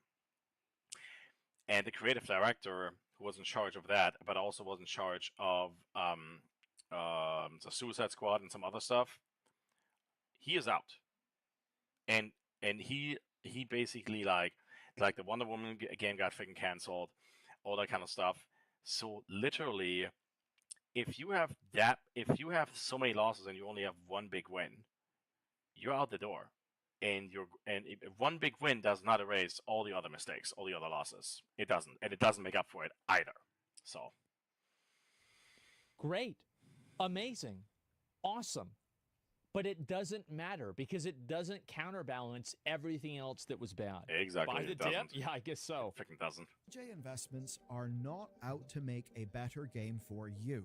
They are parroting very Yeah. obvious criticisms of Ubisoft, many of which I'd say we could probably agree with. Sure. But as an example, they're also pissed off over the delay to Shadows. I think we all know that delay was a good thing, and as you'll soon find out in this video, they're trying to rile everybody up to generate headlines to put more pressure Yeah, sure. on the Guillermos, That's which right. will, of course, make their position far Professional stronger, complainers. given that they're trying to do the whole rebelling thing. Absolutely. Yeah. We'll get into that. But for now, let's examine the spiciest claims of their letter. Ubisoft have been secretly meeting Microsoft, Electronic Arts, Tencent, and more.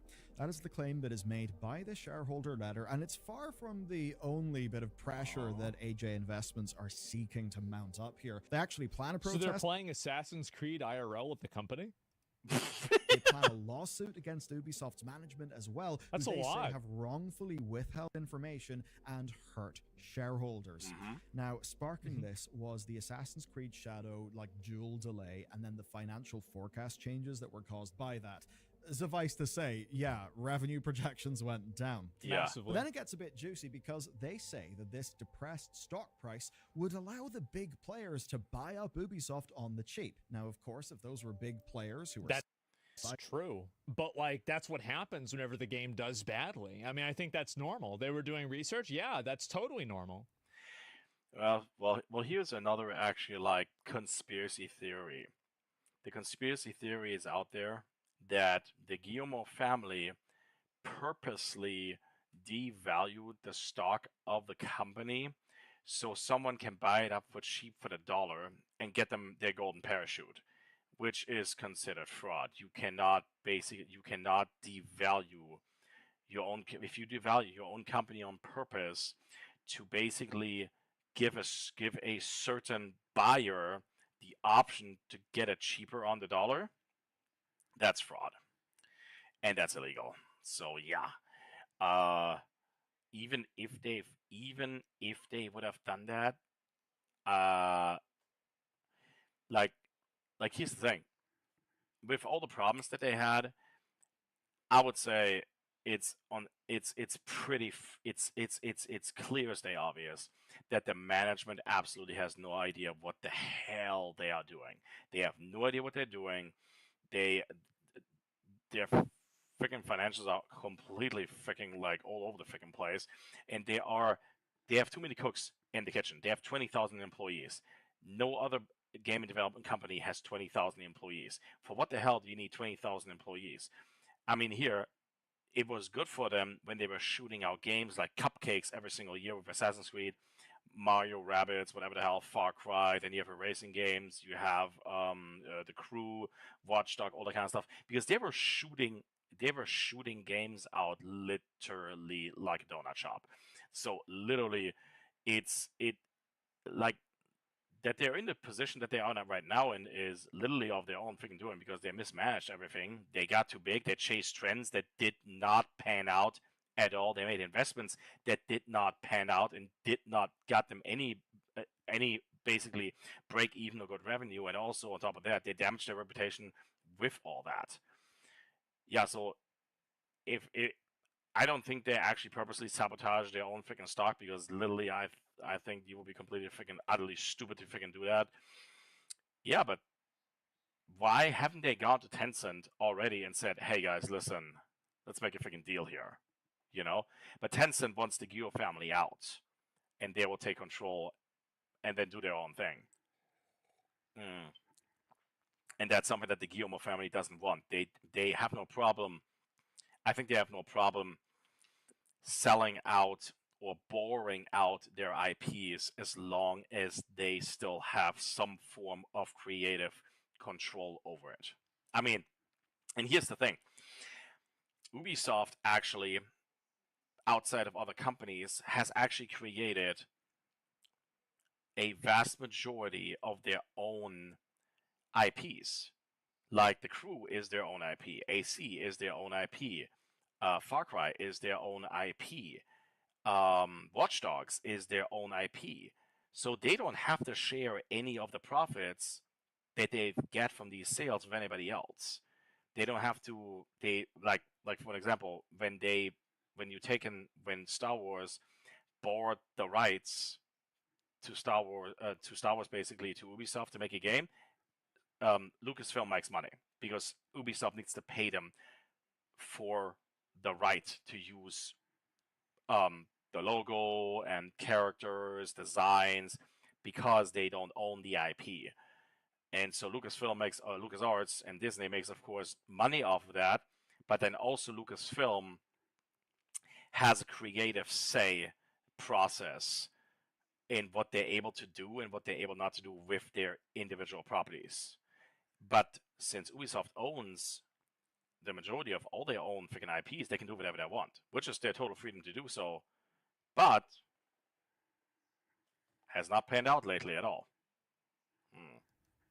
With Ubisoft management, that would be great. It would be fulfilling management's personal goals at the expense of the portfolios of smaller shareholders. Yeah, sure. Perhaps shareholders like AJ Investments. It's quite spicy.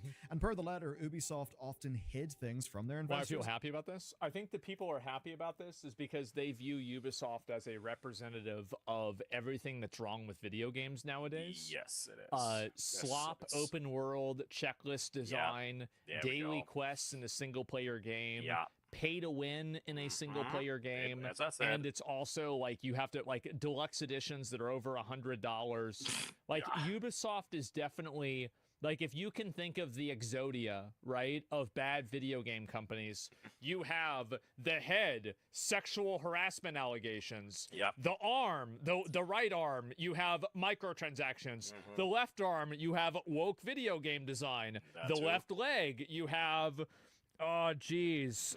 Let's see. Open world time wasting mechanisms. Oh, yeah. And the right leg, you've got fucking I don't know. Did I say microtransactions? I Yeah. can think of 5 other ones too. But you know, a million NFTs, That's so shitty funny. combat, shops.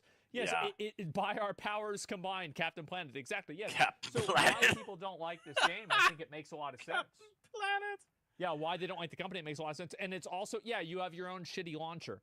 So people Oh, will your own celebrate shitty the launcher, that's failures very of true. something that represents what they think is bad.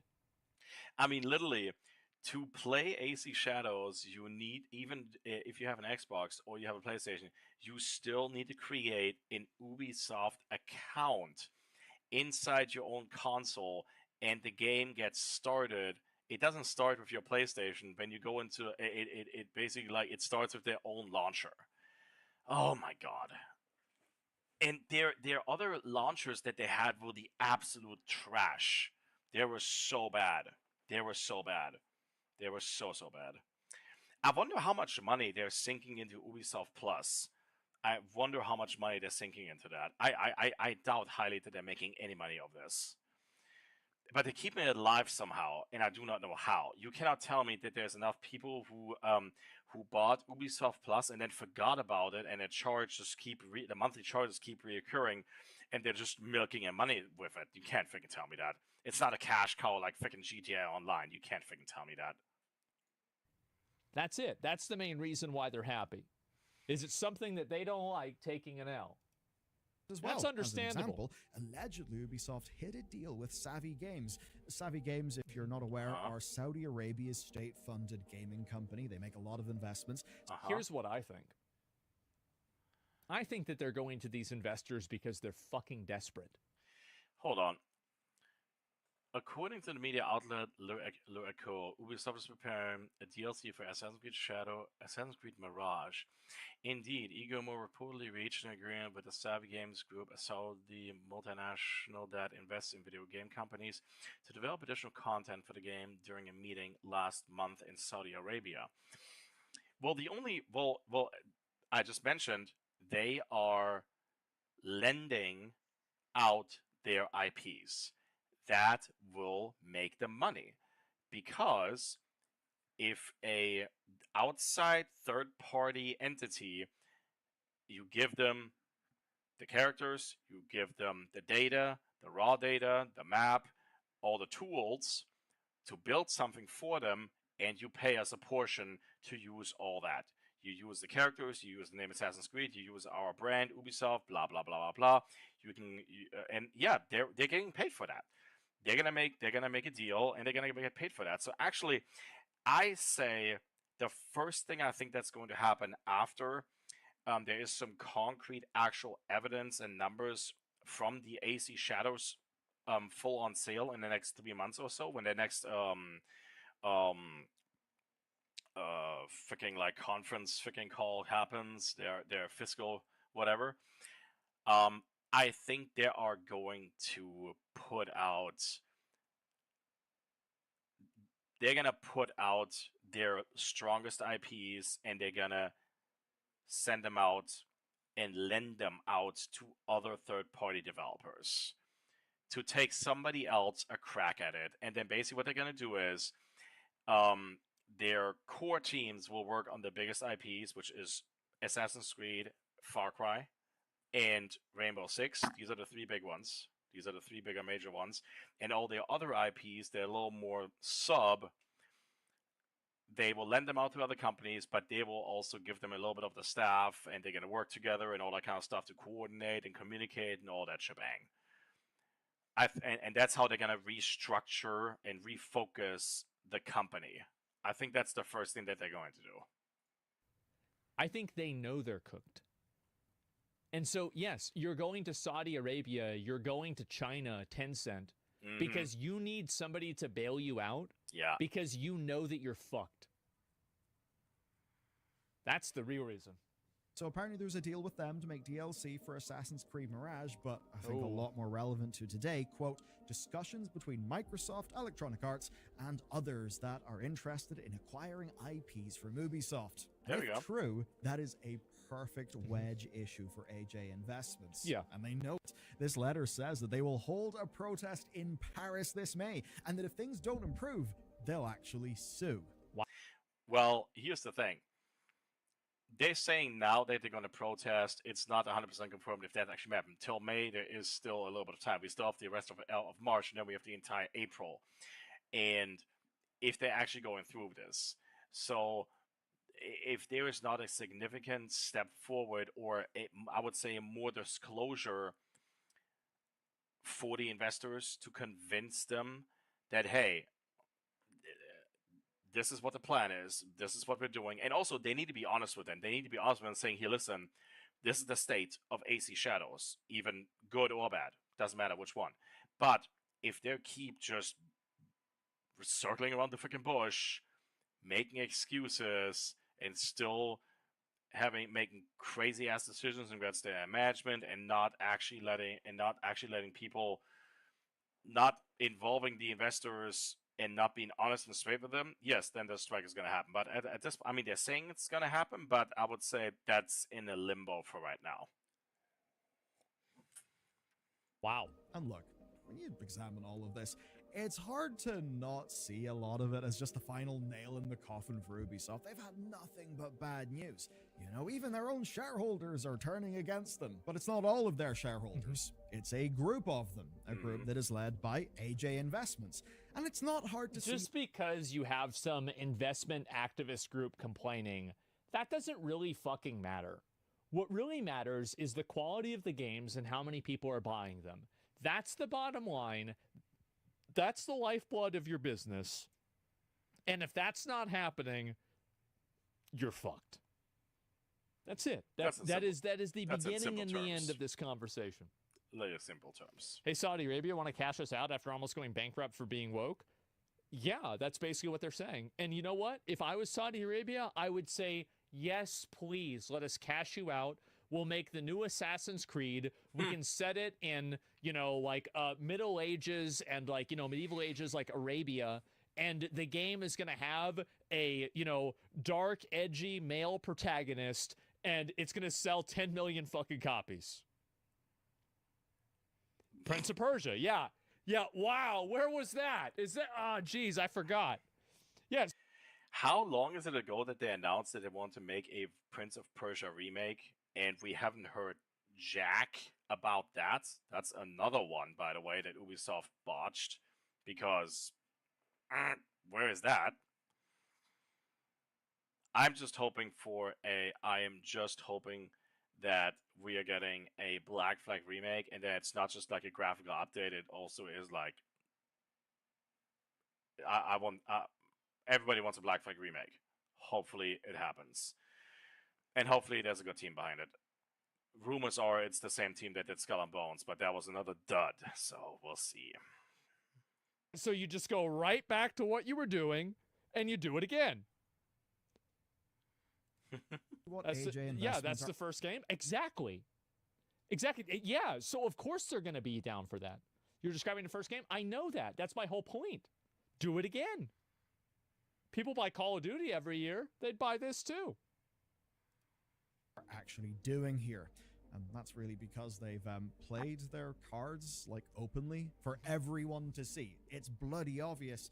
And, well, they're not the sort that we should trust, even if sometimes they'll say words that we agree with. Let me explain why. Reading AJ's letter, the one thing that will strike you is that it's dramatic, right? Ubisoft are keeping secrets. Shareholders are going to protest. Lawsuits are coming. That is all emotive, spicy stuff. And it is spicy. It's kind of fun to talk about. But here's the thing with that. We've been watching this story since it began, and it began last year. What this letter is, because if you only see a little fragment here or there, you won't have a real full picture of the story.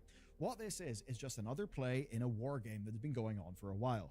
The first letter actually came last year from AJ Investments. I watched this whenever, I remember covering this when it happened. And this open letter blamed Ubisoft management for everything wrong with the company. And in fairness, a hell of a lot of blame does rest with them. But why was this new open letter released to IGN first? That's no slight, of course, to IGN's news department. I didn't know that. All they're doing is they're trying to position themselves in a way that will pressure the company publicly in order to change what they're doing and change their leadership so they can probably get more stock and control of the company. That's okay, I mean, that would be a point. That would be a fair point. Sometimes you can be doing that for a good reason, but that's exactly what's being done. But the whole letter, I mean, it's a shareholder letter. It's corporate talk. Why are you giving that to the world's most read gaming site for gamers instead of, say, the trade press? They want me to react to it. That's the reason why. They just want they want an Asmongold react video, obviously. Yeah, that's what they want. I mean, if the intent is to actually get shareholders and investors to protest with them, that does seem kind of counterintuitive. You would not go to IGN if that was your goal. What you would go to IGN for is to get public eyeballs on the situation. Eyeballs that are, of course, part of gaming brains who generally are pretty, frustrated with Ubisoft, but not really people who will be thinking about who AJ Investments are, who might think, oh, look at that, even the shareholders are turning against them. Damn, those shareholders are our bros. Oh, no. Look, the headlines, I mean, we just got to laugh at Ubisoft. It gets the headlines trending. Here's the thing. Investment firms generally don't care, too much about the detail of why gamers are mad. They just want to harness you and further their own game. And their game is... I think that's fine, by the way. Oh, yeah. I don't need you to care about my feelings. Makes very sense. Just make a good game. Yeah. And that's it. We don't need to be best friends. We don't need to be in a relationship. Makes sense. We just need to... all I want is for them to make the game good. Yeah. That's it. Just make good games. Exactly. Just make it. Just Use make them good and games. yeah, That's true. we use Very them true. and they use us. And this is a perfectly great relationship. Let's not rock the boat. Fairly obvious. That's right. It's to put more and more pressure on Ubisoft. So if news sparks because of their open Yeah. letter sent to IGN, which it absolutely has, Hey, Sheem Jr., what's going on, my friend? How you doing? Good to see you. I'm just hanging out. I'm just chilling. I'm good. Thank you so much. I appreciate it. I wanted to stream today. Actually, in the morning and in the evening. Unfortunately, I wasn't able to do so. I needed to figure out some stuff with my audio. There was some echo in the background. So I worked the morning to fix that. I hope it is fixed. Please let me know how the audio sounds, if it sounds good. And I wanted to do a replay of the first Berserker Kazan because I have it pre-ordered and I'm going to do a full playthrough on the 24th, on Monday. But basically what happened is there was an update in the PlayStation 5 in the game, and then I wasn't able to upload it anymore. I never uninstalled the demo, but for some reason, when I go into the game, it only shows a timer when it is playable, and it said basically 1 day and 12 hours or 11 hours or something like that. So I wasn't able to actually get back into the game. And as a matter of fact, it's really odd because for Sagen, sorry, not for Sagen, my apology, Game On is literally playing the demo right now. He is replaying the demo right now, and I was not able to get into the demo. And I tried twice. I tried twice to get back into the demo, and I wanted to replay it, and I couldn't replay the demo. So yeah, so I decided just to hang out a little bit and just to react to some videos, react to some streams, just chilling, just hanging out, just having a chill time. So there we go. But we'll for sure we'll be streaming tomorrow. We'll be streaming some Control tomorrow and possibly Elden Ring. So yeah, that's tomorrow. That's tomorrow. I'm just reacting to a video here. then that How are you does doing? further How are the you doing? pressure Everything's on good? Ubisoft to capitulate to That's their right. demands.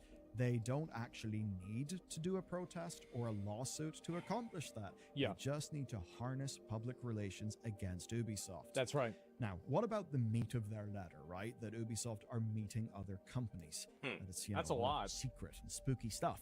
Well, it is newsworthy, right? Yeah, okay, them talking to these companies like EA, that is newsworthy.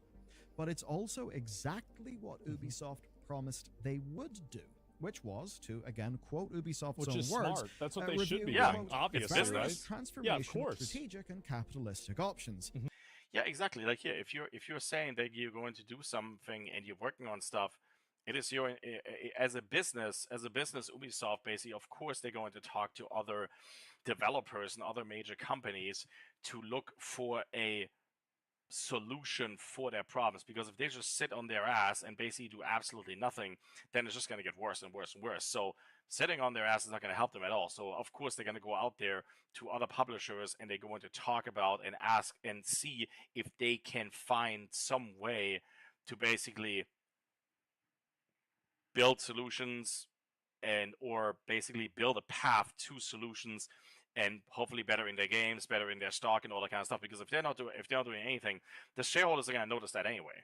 So it's business. They're doing what they're supposed to be doing. They're conducting their business.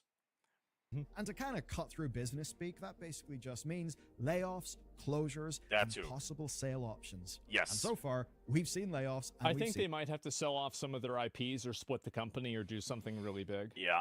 Because I just can't see how you can have such a big company lose 80% of your value and then release kind And of a keep running. mid-game or like slightly above mid-game, and then suddenly now everybody's supposed to be okay with it. Yeah, no.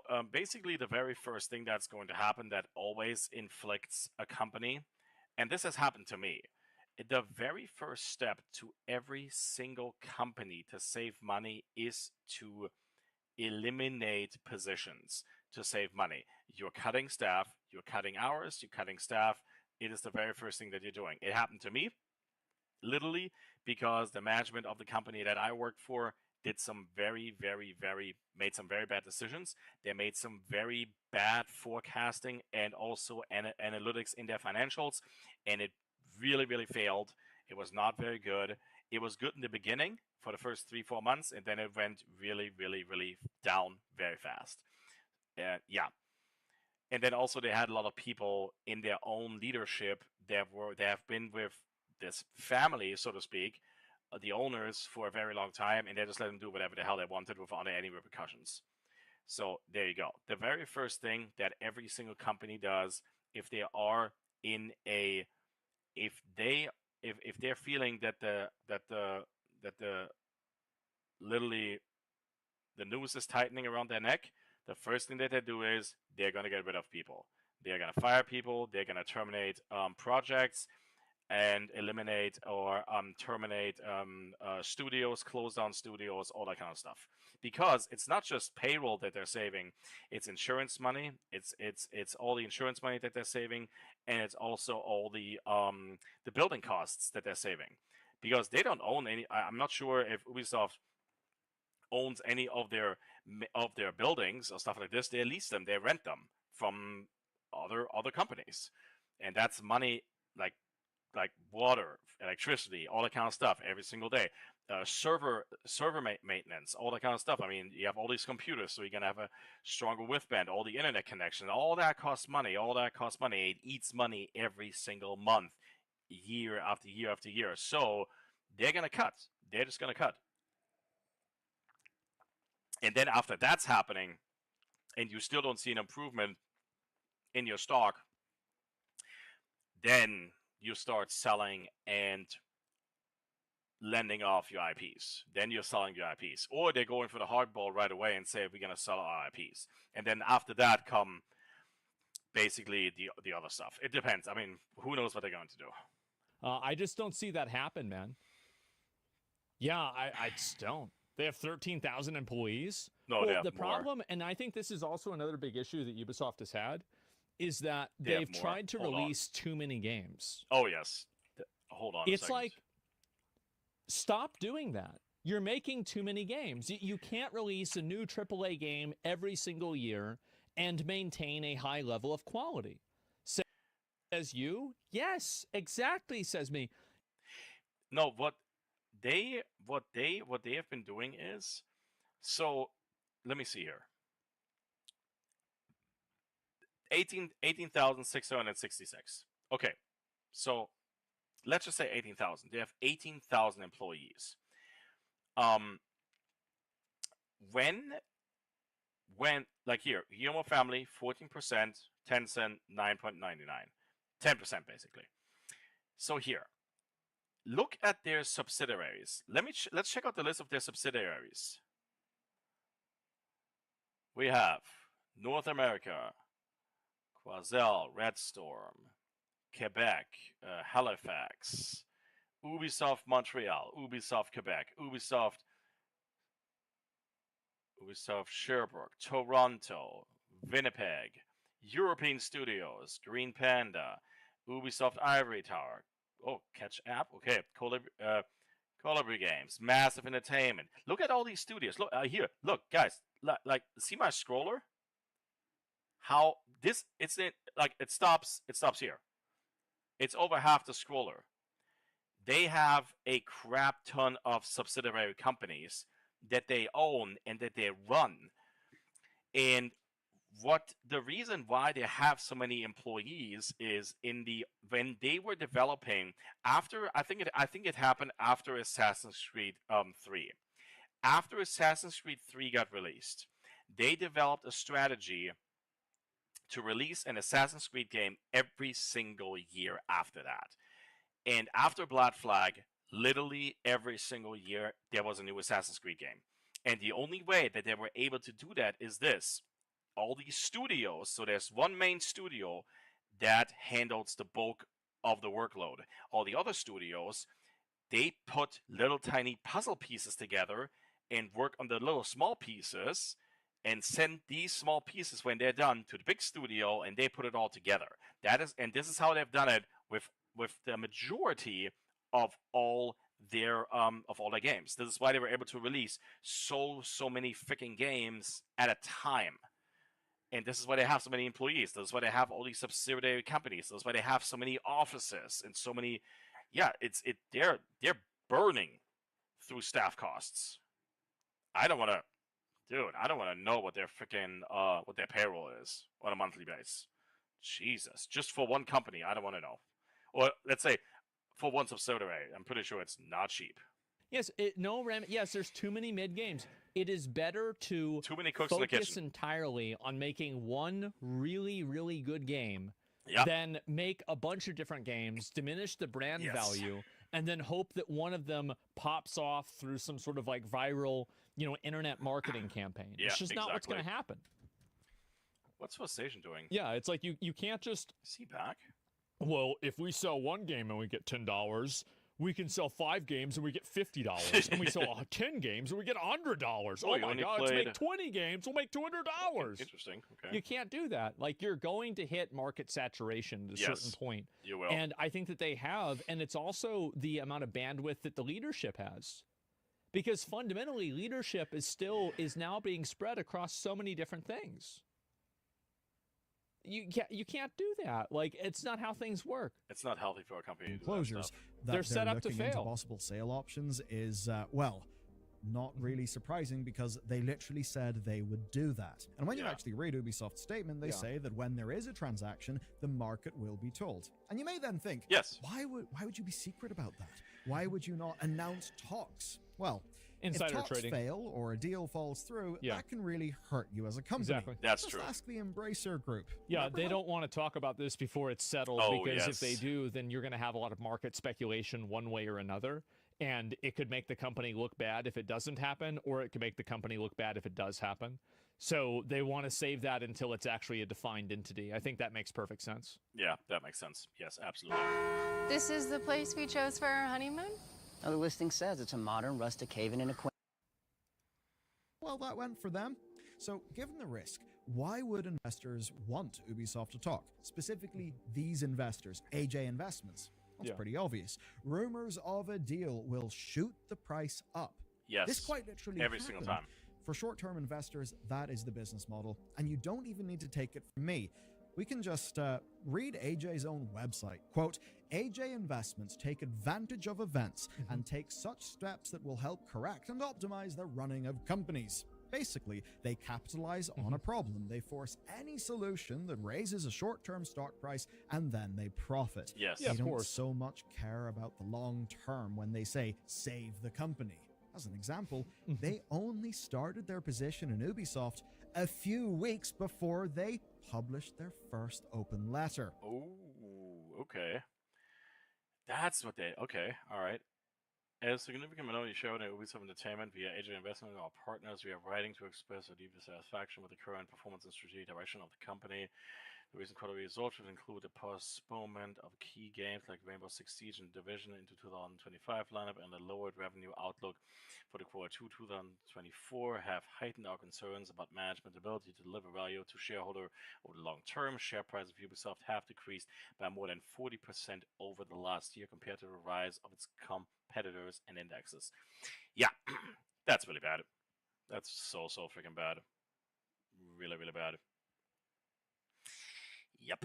Prior to that, Something they're will actually happen. long-term shareholders of Activision Blizzard. It does seem like it's very obvious, advantageous. Like, I mean, they're not necessarily good actors, but at the same time, you can agree with people that are bad actors, but you can still acknowledge, yeah, they are bad actors too. which Yes. obviously worked out fairly well for them in the end. Mm-hmm. But in this case, right, their letter, their pressure did kind of work. Ubisoft's studio closures and layoffs in the last few months happened at least in part because of that pressure. Mm-hmm. And now the stock price is somewhat rising up again. But not just because of this letter. In fact, it's because Ubisoft might actually be close to a deal. What if I Oh. told you we might actually have Ubisoft 2? I'm not shitting you. Ubisoft 2. I think that it's going to happen. Ubisoft 2. I do. Yeah, I think it's going to happen. Oh, Just too many L's. yeah. The best thing that Ubisoft could do Yeah. is take half of the company. Okay, let me think about how this would work. So, what are the big Ubisoft IPs? Give me like the top 3 biggest Ubisoft IPs. Assassin's Creed, Far Cry, and Rainbow Six. These are the 3 biggest IPs. Assassin's Creed, Far Cry, and Rainbow Six. Okay, Assassin's Creed. Okay. Sell Assassin's Creed to either Saudi Arabia or to China. Mm-hmm. Sell Prince of Persia to Saudi Arabia. Okay. Sell Far Cry to probably also China. Yeah. Sell Splinter Cell to, I don't know, probably also China. Yeah, Splinter Cell has not. They have not had anything in development for Splinter Cell for over a decade. I played the last Splinter Cell game, and it was okay. It was good. And the only thing in regards to Splinter Cell that we are getting is actually a Netflix deal. So Ubisoft has made like has jumped into bed with Netflix, and they are producing an animated show or a movie or something that's coming out this year. That's the only thing from Ubisoft. And also, there were rumors years ago, and I think that doesn't exist anymore, that a not Rainbow Six, a Division movie or TV show is supposed to come out, and that never materialized either. And also, we've never seen that Splinter Cell movie that everybody years ago, decades ago, that was rumored to happen as well. I mean, we got an Assassin's Creed movie, which was crap. We got a Prince of Persia movie, which was meh, whatever. But yeah. Rainbow Six Siege, sell that to China. Okay, a lot of these would go to China. Yeah. Persia's not in Arabia. I know, but it's the same type of vibe, right? Like, I mean, I think I'm not saying it's the exact same thing. My point is that I think they could make a really good fucking version of it. It'd be good. Oh, absolutely, they can. That's yes, they can. A new company created by Ubisoft that will include, quote, some of Ubisoft's IP, like Assassin's Creed. That is apparently something that could actually exist. Yeah. That is looking for minority investors. That's what they need to do. This is according to Bloomberg's reporting. What it would essentially be is a lifeboat to save the company and maybe save management as well. Now, apparently offers are being made to Tencent as well as various investment funds, and preliminary bidding is actually being sought this very month. Oh. Now, obviously, right, this is all stuff that's not settled yet. Maybe It I is should open bid for to the change, company. But it does, in fact, align with Bloomberg's previous reporting. Yeah. Bloomberg, back in January, claimed that Tencent and Ubisoft were in talks to Be a great establish, idea. quote, a new venture Save where it, the yeah. Gilmos would be backed by Tencent. Of course, the Gilmos are already backed by Tencent. A whole bunch of the Gilmos' control over Ubisoft is actually via a company that's called, like, I think it's Gilmo Brothers Limited or whatever. Yeah. Where basically the Gilmo Brothers company is like a joint venture or whatever with Tencent. Yeah. It's Yeah. crazy how They- many roach things that people do Oh yeah. They in have, like business in order to like obfuscate who owns what. yeah. They have. Like, and it becomes immediately evident that the reason why this is because the people that are inventing these roach solutions are the ones that are paying the government to add in little holes so the roaches can go in and out of the holes. Yeah, literally, they've built so many layers on top of layers and all that kind of stuff. So no one really knows actually what the hell is going on unless you really look actually deep into it. And the Guillermo family has built their little, like, pyramid freaking thing. Not a scheme, but their pyramid, they control landscape so webbed and finagled that literally, like, it's like, dude, oh my god, if someone would walk in there and the Guillemos are out, do you know how much freaking stupid red tape you have to go through to figure out what the hell is going on with this company? It's absolutely insane. I mean, on the one side, I have to credit them this: a company this big that has so many studios and so many subsidiaries, and to run all this stuff and produce basically. Spend hundreds of millions of dollars on projects and have mid-range success and still keep the lights on and still are able to pay all these employees. It's quite impressive, actually. It is quite impressive. And being scummy at the same time, ridiculously scummy. It's quite impressive. I have to give them that. That's it. I hate that. Yes. It's a roach economy. Roach Zero economy. accountability? I don't know about zero accountability. That's funny. But it's just harder to see It's what a is roach what. economy.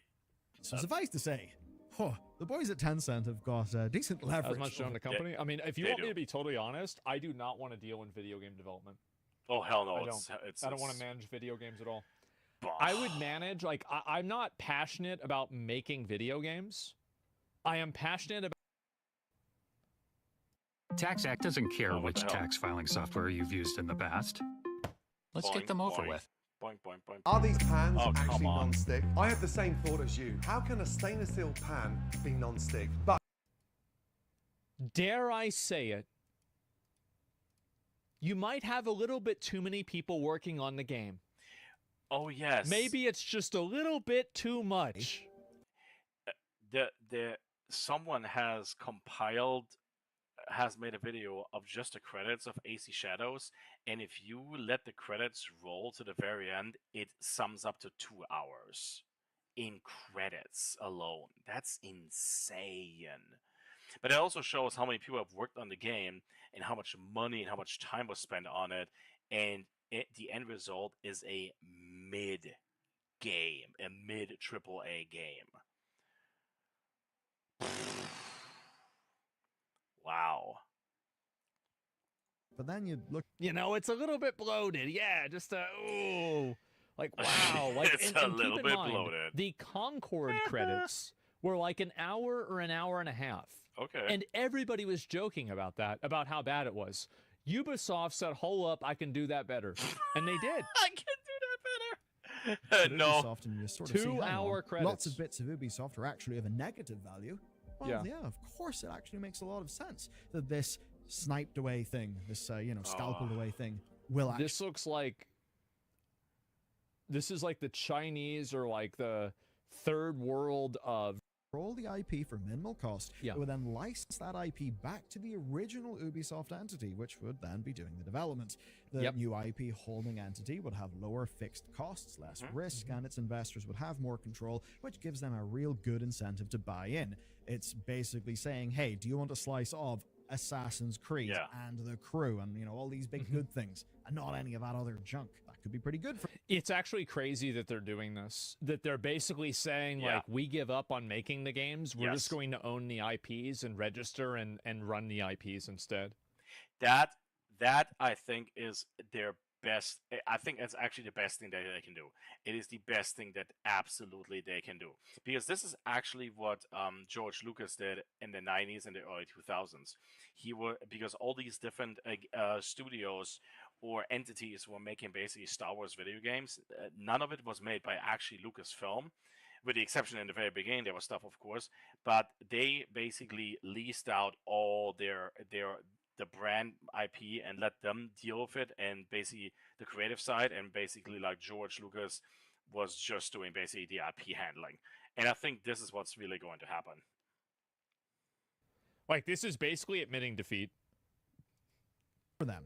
There is, It's of big. course, another way. You just do a split in terms of development and intellectual property. Yeah. You could perhaps imagine one side taking the smaller yet beloved properties like Rayman, Trackmania, and Anno. Somebody says the problem is when the layoffs hit, they're laying off seniors and good people. When Ubisoft layoffs happen, the people who ruined Assassin's Creed will stay at the company.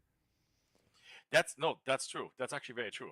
They're gonna with these new deals that they're going to make, or whatever that's going to be, they are 100% are going to be more layoffs, and they're gonna lay off people that actually put in the hard work. Developers that actually are talented and put in the good work and are still with the company, but the bad people who have made the bad creative decisions for those games are still going to be at the freaking company. And these are people who have been put in place by the Guillermo family, and they're just going to stay there, which is such a freaking shame. You bring up a really great point. And just corporate freaking BS. That's what it is. And I think what you're saying is true. Just and that's slimy why I BS, always corporate say, BS. like, if you really want to see change happen, look at C-suite accountability. If you do that, things change instantaneously. We should not fire any people ever. I don't think that's what he's saying. I just think that he's saying that it's disappointing that in a case where the reality is in a lot of these like these companies, like, yeah, you're going to have bad people all the way down for sure. Yeah, always. But like, really, the heads that should roll are the decision makers. Exactly. That's why they Agreed. get paid a bunch of money. Agreed. They get paid like millions of dollars in stock options. Yeah. Because of that accountability. Exactly. Yeah. One side taking That's the it. smaller yet beloved properties like Rayman, Trackmania, and Anno, and maybe the other side taking the big AAAs, your Rainbows, Assassin's Creed, The Crew, all that stuff. The point is Like, that basically, I don't want to make it like political, right? But it's like you saw this with Joe Biden. No, no, for yeah, that's investors on bullshit. release We don't want to have than that. I don't want to just listen to that. putting your money on the stock market, right? Like in the S&P 500. Yeah. Well, the answer basically is most of Ubisoft Zero. games aren't really worth it. as Well, opposed- Ubisoft games are really good if you want to take $100 and turn it into $20. if you have $100 and you want to turn that into 10, maybe $20, Yeah, Ubisoft is a really good place for you to start. But you know, for people that want to make money, probably not. No, it's not. So just throwing your money in the stock market. Does the game Assassin's cost Creed is $80? worth it. Yeah, Rainbow that's the Six reason. Siege is worth it. Brawlhalla is worth it. Some of their other sort of live servicey sleeper hits are probably worth it as well. But just about everything else, those are risks. They're taking up resources that. Well, it's also like these other games like Brawlhalla and these are very small games. Yeah, they're not that big. It's nice to have a good game that has a small audience that's well designed and people enjoy it. Yeah, it is. But the problem is that isn't necessarily going to justify 13,000 employees. Yeah, it's not. The fact is that if you have a company of over 10,000 people and you make video games, you need to be making the Lord of the Rings of video games. That's it. Yeah, with that much manpower and that much talent and that much money behind it, you should be making The universe blockbusters. is chaotic. And Yeah, like just be going to making And if far you're more, not, you're you know, done. guaranteed profitable games. Blizzard used to do It's not it. efficient Yeah, for Blizzard used to do it. Ubisoft That's to very produce true. Prince That's of very Persia: true. The Lost Yeah. Crown. they're not doing it right? anymore. Under pure market Mm-hmm. theory, that game was a bad investment. It was a waste Yes. of time. None of this is about the quality of the games that are being made. AJ Investments may Well, say it's about the thing is that I agree half with what Bellier is saying and not with the other half. Is that the quality of the game, I think, also has to deal with the delivery method of the game. Like, for example, taking the character and then giving him that, like, you know, super generic Killmonger haircut and then making the narrative of the story that's just like kind of paneling and it's not actually animations, and also selling it at such a high price in a Metroidvania genre where the average price is $20. Yeah, didn't they sell it for like 40 or something? That's kind of overpriced for a Metroidvania game. Went into a market, you didn't advertise the game very well. That's true, You're they didn't. selling it way above market cost, and you're making it in a way that's not really resonating with the audience. You're fucking up. Like that's really just, it's a marketing department L, right? Whoever decided the production and distribution for this game should be fucking fired because they totally messed it up. The game was fine, but if you design it this way and you make a game this way, you need to have and you need to fit inside of the market expectations, and that's not what they did. Fucking up on like multiple points, exactly. And so you see a lot of games, like I think Assassin's Creed Shadows is kind of the same thing. It's a Is similar that if they situation. had never used this like argument to authority of like Yasuke, he's real, he's a real samurai. The easiest solution that I can give it a solution right now that would have basically eliminated all of this weird ass discussion about Yasuke and all that kind of stuff. You should have called it Assassin's Creed Sakai, and that is basically the like here. Let me hold on. There's, for an example, hold on. I think it's. Hold on. Hold on. Hold on.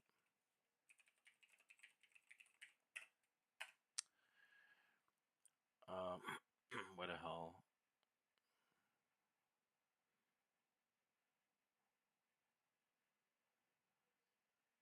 Was it Sakai or was it something else? World. Hold on. World, Universe, Society, the World. I mean, yeah. If they would have just actually, I think, if they would have never come out and said we want to be as historically accurate, they should have absolutely just named this game Assassin's Creed Shadows AC Assassin's Creed Sakai, because, and it is in the end still, it is fiction. It is not real. It's freaking fiction. They just should have done that. And then literally, it would have solved so many freaking problems. People wouldn't have cared. I mean, people wouldn't have cared. This discussion about Yasuke would have never come up or something like that. It would have still come up, but not in the realm that it has been. Which, yeah, because Yasuke is literally, there's nothing wrong with him being in the freaking game. It's just, unfortunately, from the marketing standpoint, from the very beginning, it was handled absolutely poorly. It was handled very, very poorly. And now, because you marketed Yasuke and Naoe as the main two protagonists of your game, then you're dialing it back, and literally, you need to play through the first act with Naoe until you actually get to Yasuke to play him. Until you get through Act 1 of the game, you spend over 10, 15, almost 20 hours, depending on if you're doing everything or what you're doing. That's absolutely ridiculous. I would not commit to that. I'm sorry, I would not freaking commit to that at all. It's freaking ridiculous to commit to that. It's too much. Like, why would I commit to that? Seriously? Racist. Like, if they never use that type of messaging, I'm not saying they said that directly, but they clearly implied it. Totally wrong. Skip that bullshit. They're the ones that are making bad decisions constantly. That you're focusing do more. Whenever heartburn strikes, get fast relief with Tums.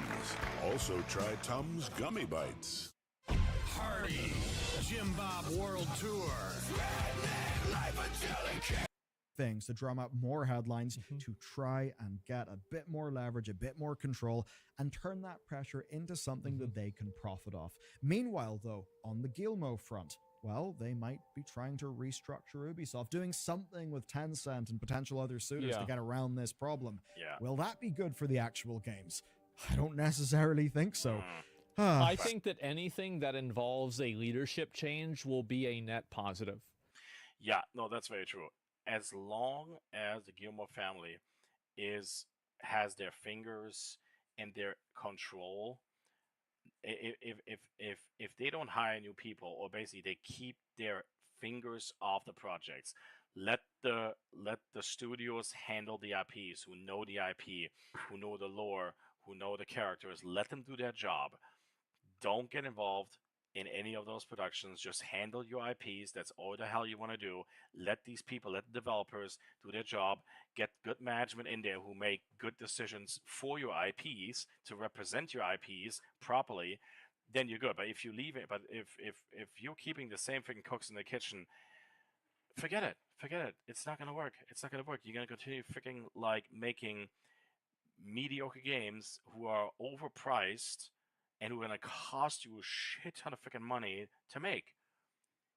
Like it's forget it. Forget it. Where's Game On? I'm gonna skip that here. Oh, he's still in first. Why can he play First Berserk Kazan and I cannot? Like literally, I want to replay the demo and I cannot play it. I can't play it. It's not possible. I had an update and for some reason I can't play it. It's so weird. It's so weird. Oh, we got some more gameplay right over here actually. Huh.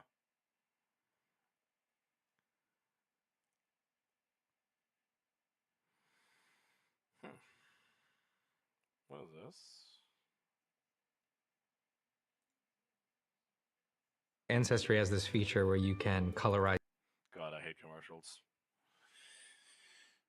Can't stand commercials. What the? Let's turn this off. It's burning up your Tesla. What the hell is this bullshit? Oh my god. Again? Are you freaking kidding me? Seriously? Ugh.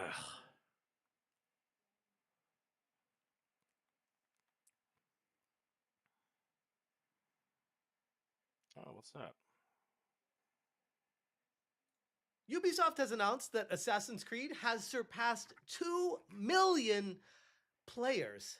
Yeah, not copies sold, players. Sales at all. But apparently, in the modern era of gaming, I guess these companies don't care about if a game sells or not. They just want to let their investors know who's played it, because if they talked about the sales, it probably wouldn't look that good. What's going on, guys? Welcome to another episode of Smash JT. Ubisoft is trying to claim King of the Hill when it comes to new game releases and their Assassin's Creed franchise. But in reality, what's actually happening, and people are seeing this for what it is they are trying their best to come up with an idea of moving these numbers around, manipulating the facts into the best way they can so that when they present it to us, the end user, it sounds great.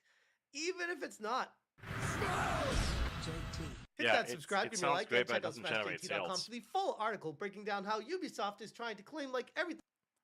Hey, Puss Agent, what's going on, my friend? How are you doing? Good to see you. How are you? How are you? Today I had to cut the stream short. Yes, I saw that. I saw that you need to cut the stream short. What happened there? Yeah, I saw that. Did something happen? Are you okay? Everything all right? I hope everything's fine. Hope everything's good. Sorry that you had to cut the stream short. I saw that. I was like, what's going on?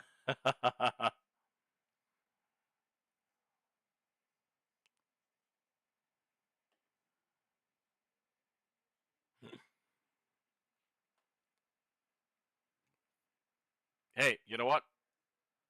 That's completely fine. That's completely fine. That's priority number one. Your family, your wife is priority number one. Yes, absolutely. No, I totally get it. I totally get it. I totally get it. It's absolutely priority number one. Take care of your wife, take care of your kids, spend time. It's priority number one. Yeah. No, that's all good. No worries. That's all good. That's all good. We went dancing in the rain and have lunch. Nice. There we go. Oh, it rained? You had rain over there? Nice. Awesome. Nice. Yeah, I'm still just hanging out and just listening to some videos and commenting on some stuff. That's all I'm doing. That's really all I'm doing. I think I will not do a second stream. Yeah, I'm basically gonna potentially do my 2 streams tomorrow because I couldn't get it done today. So I will do an AM stream for Control, and then possibly an Elden Ring stream for tomorrow night, possibly. I don't know yet. And then we're gonna have first Berserker Kazan, and I probably will stream that for an entire week. That will be a lot. Yeah, I'll definitely will stream that a lot. So yes, I want to relax and get ready for tonight. Oh yes, yes. So unfortunately, I will not be able to watch because I do not want to. First of all, I do not want to get spoiled. That's the first thing. I don't want to get spoiled, and second, I really want to watch, but I can't. I don't want to. I want to react in my own way. So I don't want anything to spoil the fun. You know. So yeah. Yeah. But I'm excited. I'm excited that you get to play it early. I'm so jealous. I'm jealous that you get to play the game early. Ugh. 16 hours ahead. Damn. It's so nice. It's so nice. Yeah, and also it's very interesting. So I checked on Game On, and he is totally able to play the demo. He's totally able to play the entire demo. I can't get into the demo. I can't. It's not possible for me to get into the demo. So I really want to replay the game today. I want to replay it, but I can't. So it's fine. No big deal. No big deal. No big deal. I'll just I'm probably gonna finish here in a little bit, and then go chill for the rest of the evening. Yeah, I just want to hang out today. I really couldn't decide what I wanted to play. I mean, I would have played First Berserker Kazan if the demo was available, but then I decided, oh, I'm just gonna hang out. I'm just gonna chill. Just gonna react. So this is what happened. This is what happened. I booted up my PlayStation, and I was setting up my streams. In the middle of setting up my streams, there was a download happening for Berserker Kazan, and there was the download meter, 50%, 60%, and it finished. I had all my streams set up and ready to go, and I clicked, and then after the download was done, the timer appeared, 1 day and 12 hours at that time.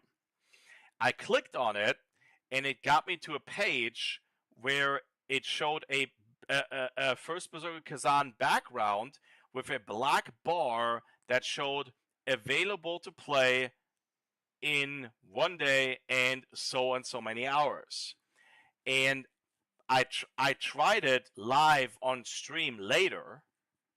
Couldn't get into the game. Could not access the demo. And I never uninstalled the demo. Never uninstalled the demo. Never ever. The demo was the whole time here in my library. It was the whole time here. So I have no idea what happened. I have absolutely no idea. I don't know. I do not know. So not sure what happened there. Not sure what happened.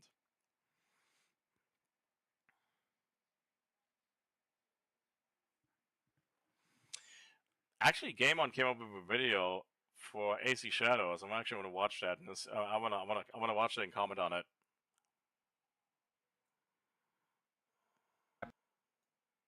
Highly praised and criticized both at the same time.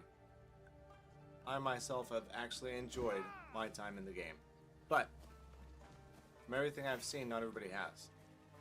Quite a few people are talking about how boring it is, how bloated it is, repetitive many tasks are, how uninspired the game actually is.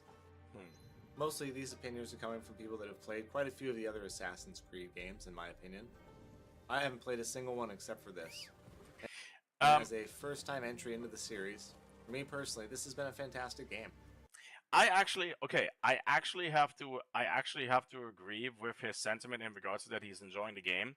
If you have never played any Assassin's Creed games and you missed every single entry, and this is your very first introduction to an Assassin's Creed game, I can definitely see that people will be enjoying that a lot, because oh my god, I think actually, in my personal opinion, if you play Assassin's Creed Shadows as your very first game, it would actually wake your interest to actually play the previous games and see how they are, which would actually generate further interest. I think that's very, very good. Maybe Ubisoft was even hoping for that it will actually generate sales, because I'm pretty sure there's a lot of people out there that never played any Assassin's Creed games, but because of this one is set in Japan, or maybe a lot of people weren't interested in any of the settings of the other games, and this one was the first one, or they just were playing entirely different games.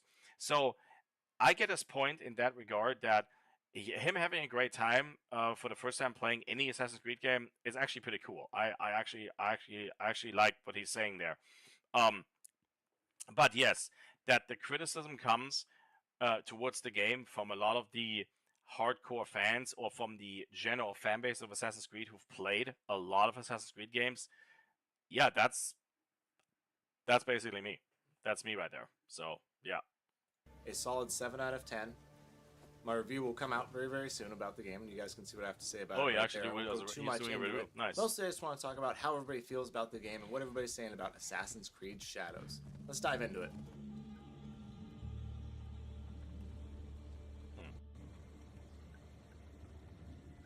Assassin's Creed Shadows. Set in 16th century feudal Japan, it's been the center of multiple controversies since its announcement. Most notably the inclusion of the Black Samurai Yasuke. The game features Yasuke, a black samurai based on a historical figure who did serve under Oda Nobunaga. While some praise this representation, a lot of others have criticized it, saying it's pandering to diversity initiatives. Ubisoft defended their choice, emphasizing Yasuke's historical significance. Like, here's the other thing as well. Despite the factor that Yasuke was a historical figure, you've not done anything outstanding with this character. If they would have done something substantial with the character, it would have been in the game.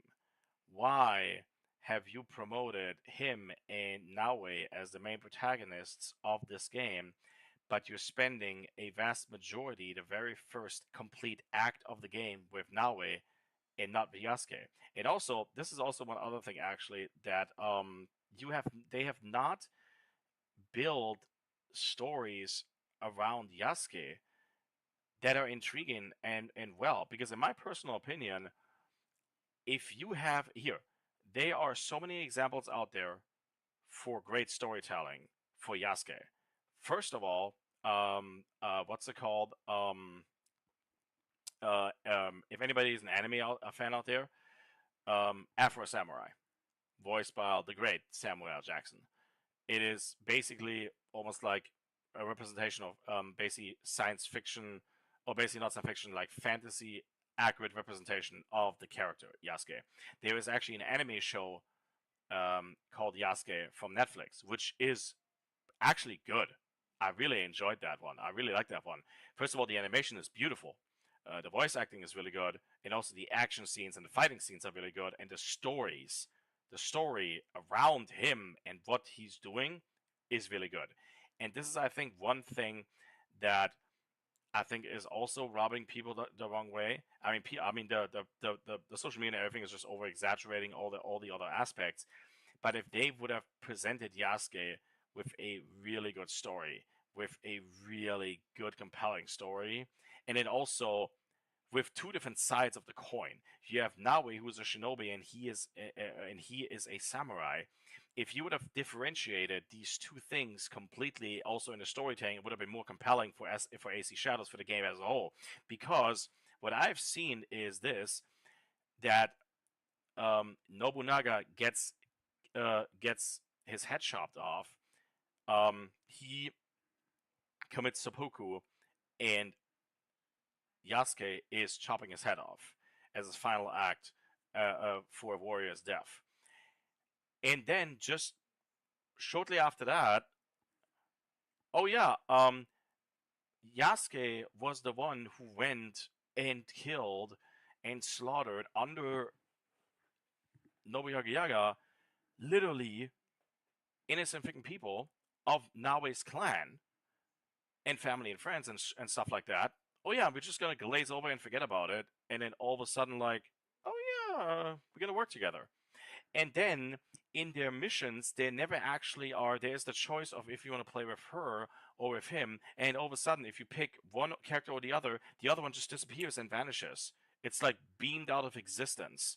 Like, these are the things that I think people are criticizing the most.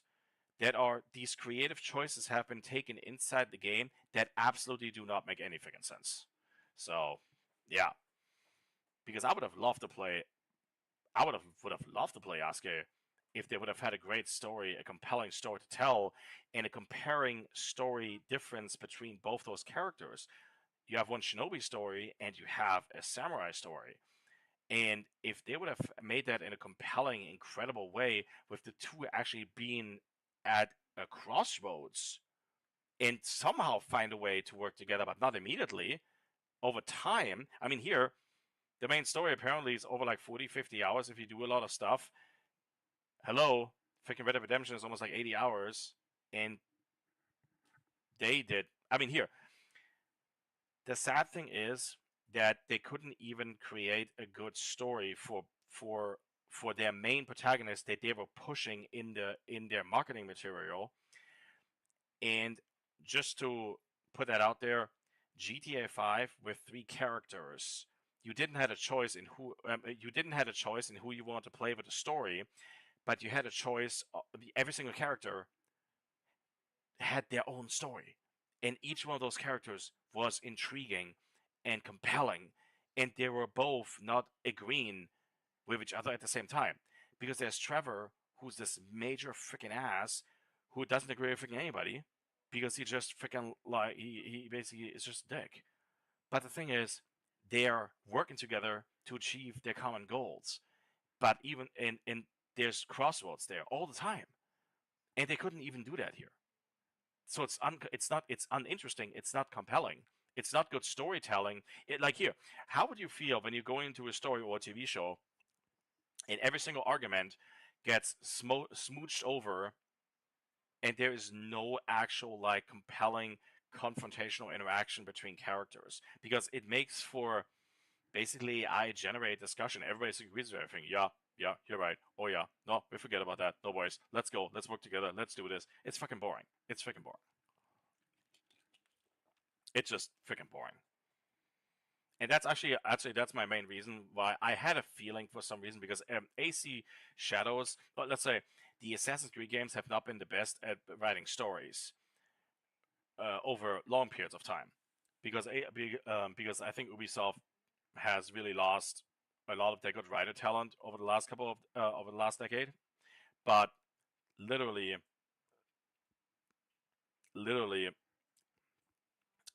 if you are putting all your bags in this basket right here, and you create finally a feudal Japan game, you put hundreds and hundreds of millions of dollars into it, you have the biggest freaking team working on it, you delay it twice, you want to smooth out the angles, you want to do everything right. Why couldn't you get the best of the people to get the English dub down, to get some good actors, and write a real good freaking story? Like, I wouldn't mind the repetitive gameplay if the story would be intriguing. If the story would be intriguing, I don't freaking care about the gameplay, because if the story would actually grasp me and it would be intriguing, yeah, absolutely. But you have a non-compelling story, and you have repetitive gameplay, and the real busy work open world, and then like you're like literally you have an in-game shop to freaking unveil the entire map, because you build in roadmaps on purpose for busy work, so people spend more money, because your $70 apparently are not good enough. I mean, it's just that's just freaking scummy as hell. It's scummy as hell. And people are wondering, why so many people hate on the freaking game, or dislike it, or don't want to buy it. I would say these are a bunch of arguments right there. Furthermore, promotional videos showed Yasuke destroying a Shinto shrine, leading to the accusations of cultural insensitivity from Japanese officials. Where Japan is concerned, and there have been a number of occasions where Assassin's Creed Shadows marketing has been called out for being disrespectful towards the Japanese culture. One clip that raised a lot of discussions was this one right here, showing that players can go into Japanese shrines and just destroy elements on the inside, essentially debase it. So officials of the Hitate Hyozu shrine kind of spoke out and said that not only were they not contacted about this and how they would have... Well, they fixed that in patch day 1. They fixed that. But here's the thing. Why would you, as a foreign company, do that in... the idea of that, why would you even do that in the first place? Why would you do that? I don't know what kind of research they've done, because I'm pretty sure the research was intensive. But you could have gone to freaking Japan, or wherever the hell your research money takes you, and literally should have asked, how can we implement these temples in our game properly to represent the culture properly? Because here's the thing. If you represent the culture properly, even though it is a fiction with fictionary characters, I would say your prime audience that you are basically like building the game around, which is Japan, they will definitely actually help you with that. They will actually respect you for that, even if the game is fictional and the characters are fictional. But if you go out there and you say, "Hey guys, we want to have temples in our game. Let's talk about the designs. Let's talk about the culture. What we need to do to represent this properly. Give us tips. Help us with our design choices." Because here, there's an Ubisoft in Japan. Freaking right, there's a Ubisoft Japan office right in freaking Japan. They could have gathered the information. They could have gotten that right there. So, and then literally like why even raise this? Why even raise these eyebrows in the very first place? Why even do that? Like, it was so unnecessary. It was so unnecessary. Well, basically, the easiest issue would have been you can enter shrines with a proper attire or something, and then you can't use any weapons. Done. You can only walk, greetings, bows, prayer. Done. Weapons disabled the moment you step into a freaking shrine. Done. Instead of this. refused if they were contacted for permission about this. They also said that they would be, quote unquote, taking appropriate action, though we haven't seen any new developments on this front, and they The didn't snow looks specify really good. exactly what taking appropriate action means. But officials were not happy to see their shrine represented that way, seeing it be destructible, and it being potentially something that encourages folks to go in and destroy and or kind of vandalize this shrine. And in response, Ubisoft released a day one patch, making shrine objects indestructible, reducing bloodshed in sacred areas. Then, there were the developmental delays. Assassin's Creed Shadows experienced multiple delays, initially set for November 2024 and postponed to February 2025, And then to March. 2025. Ubisoft cited the need for additional polishing and insights for previous game launches as reason for these delays. Yeah, that was because Star Wars Outlaw was a complete bugged out mess. This is why they also need to delay the game, because they realized, well, they saw the results of the sales from Star Wars Outlaws, because basically what happened is Star Wars Outlaws sold under 2 million copies. I think maybe like 1.5 or something like that, or maybe close to 2 million copies, but definitely under 2 million copies, which doesn't even break the frickin' anything. So, and because it was buggy, it was bug-fested, it was infested, the AI was completely dumb, and also the game was, again, mid. There you frickin' go. So yeah, they need to fix some stuff. Because if they were released AC Shadows on the intended release date, oh yeah, not good. If it would have been a similar thing, yeah, that would have been even worse. I think it would have been worse. Basically, they had to go fix some stuff based on the controversy with Yasuke and other things leading up to the release of the game. Let me see here, hold on. Many of the complaints I'm seeing about the game are about the repetitive RPG mechanics. The game has been critiqued for predictable mission formats and tedious side quests, primarily designed for leveling up, leading to what can be a monotonous gameplay experience. But as someone who has never played an Assassin's Creed game before, I didn't find this to be an issue. However, I could see this being an issue for people that have played multiple Assassin's Creed games. Yeah. Let's see what a couple other people had to say about Assassin's Creed Shadow and the RPG mechanics being repetitive. I have my cat sitting right in front of me. Adding new options. Guys, look. My cat is right here. He's right here. Hi, Francis. You're standing literally right in front of my screen. Hi, baby. Francis.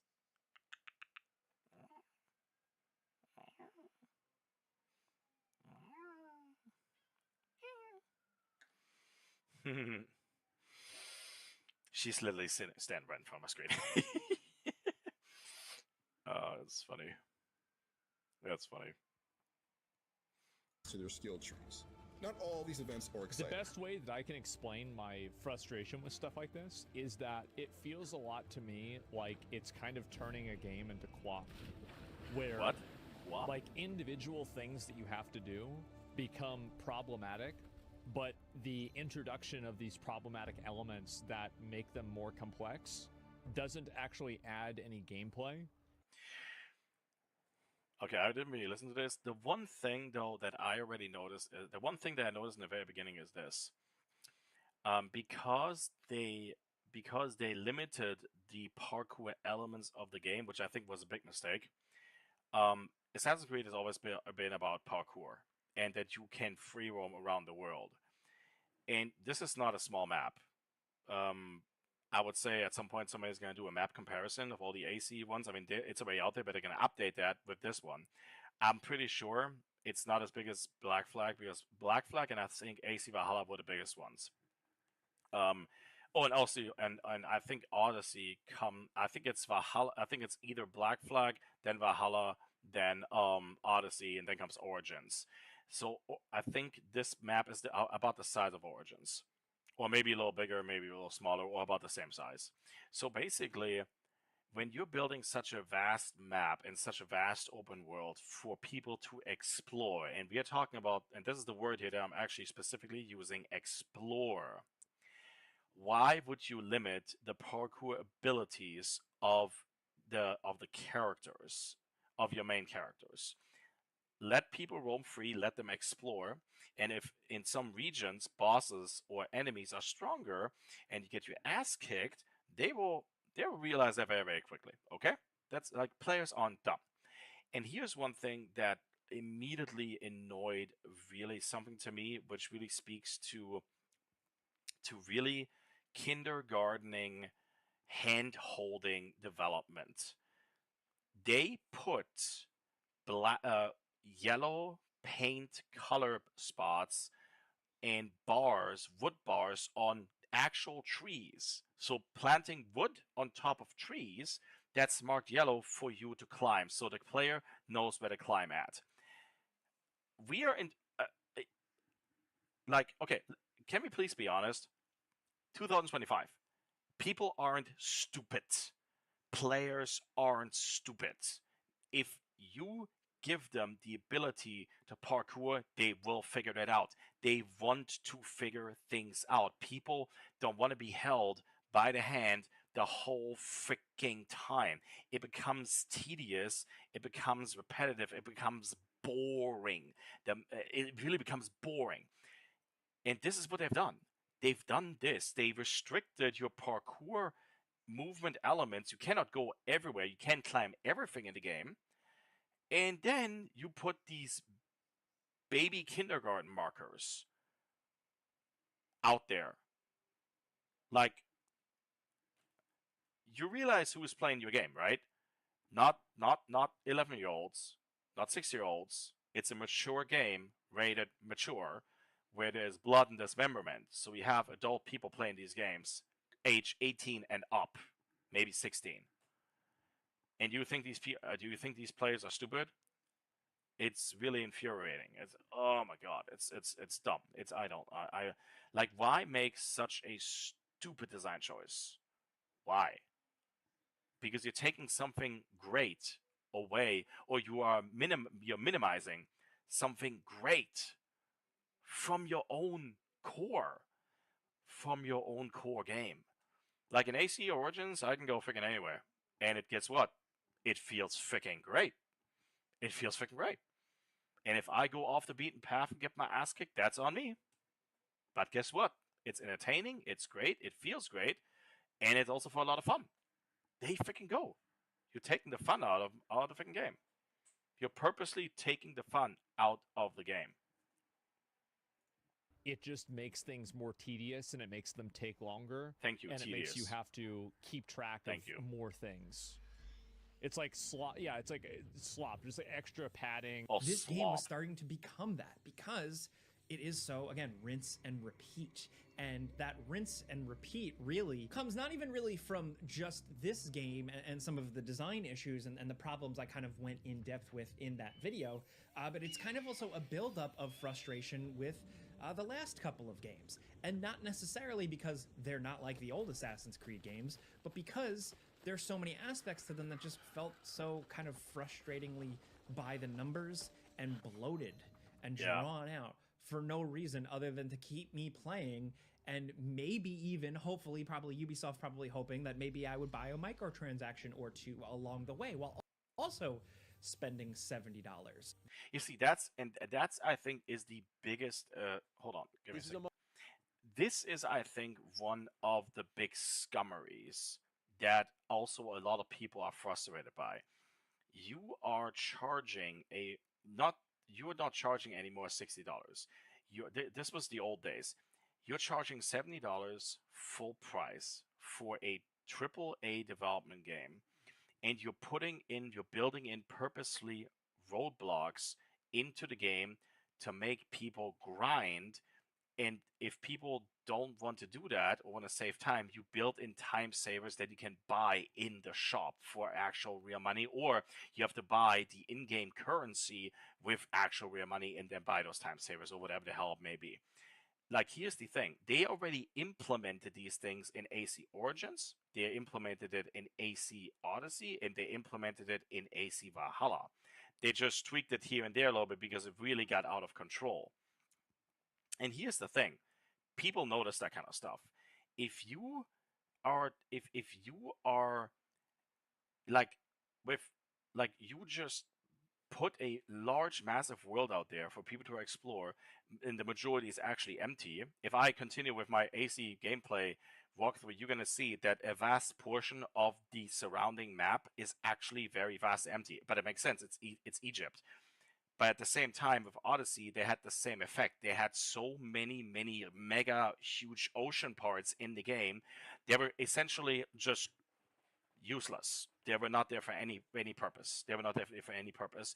It just kept you engaged in playing longer and grinding longer. And their strategy basically is that we're gonna build in these mega open world barriers, and people are gonna get tired of it, and they want to have time savers. They really want to complete, but they want to spend the time. They don't want to grind.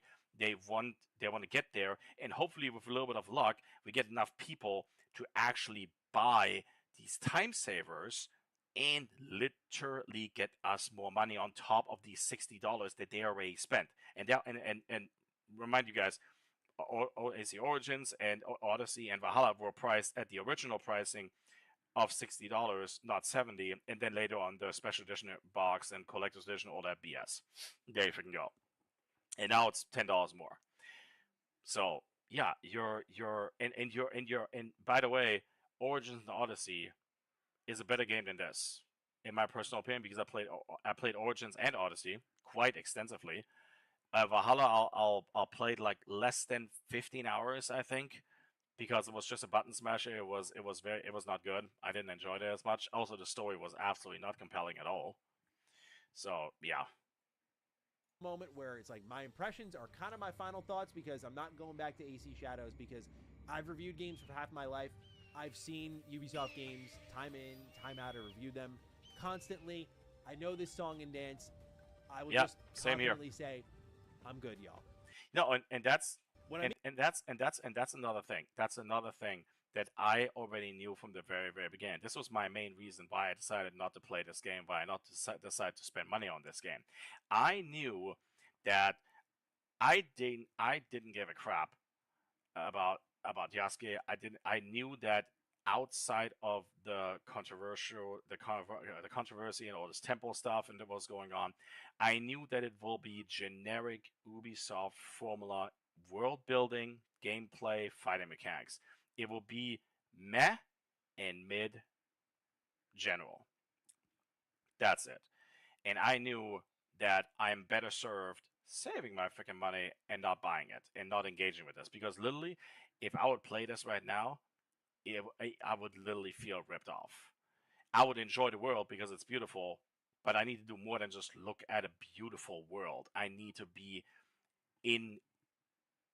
have good characters and a good story and a good mechanic of fighting and exploration and purpose in the world, which unfortunately Ubisoft, they're building beautiful worlds, but they cannot put any meaningful things into it. Like here, another good example is Hangar 13. Hangar 13 is the studio that built Mafia 3. They really wanted to do an open world.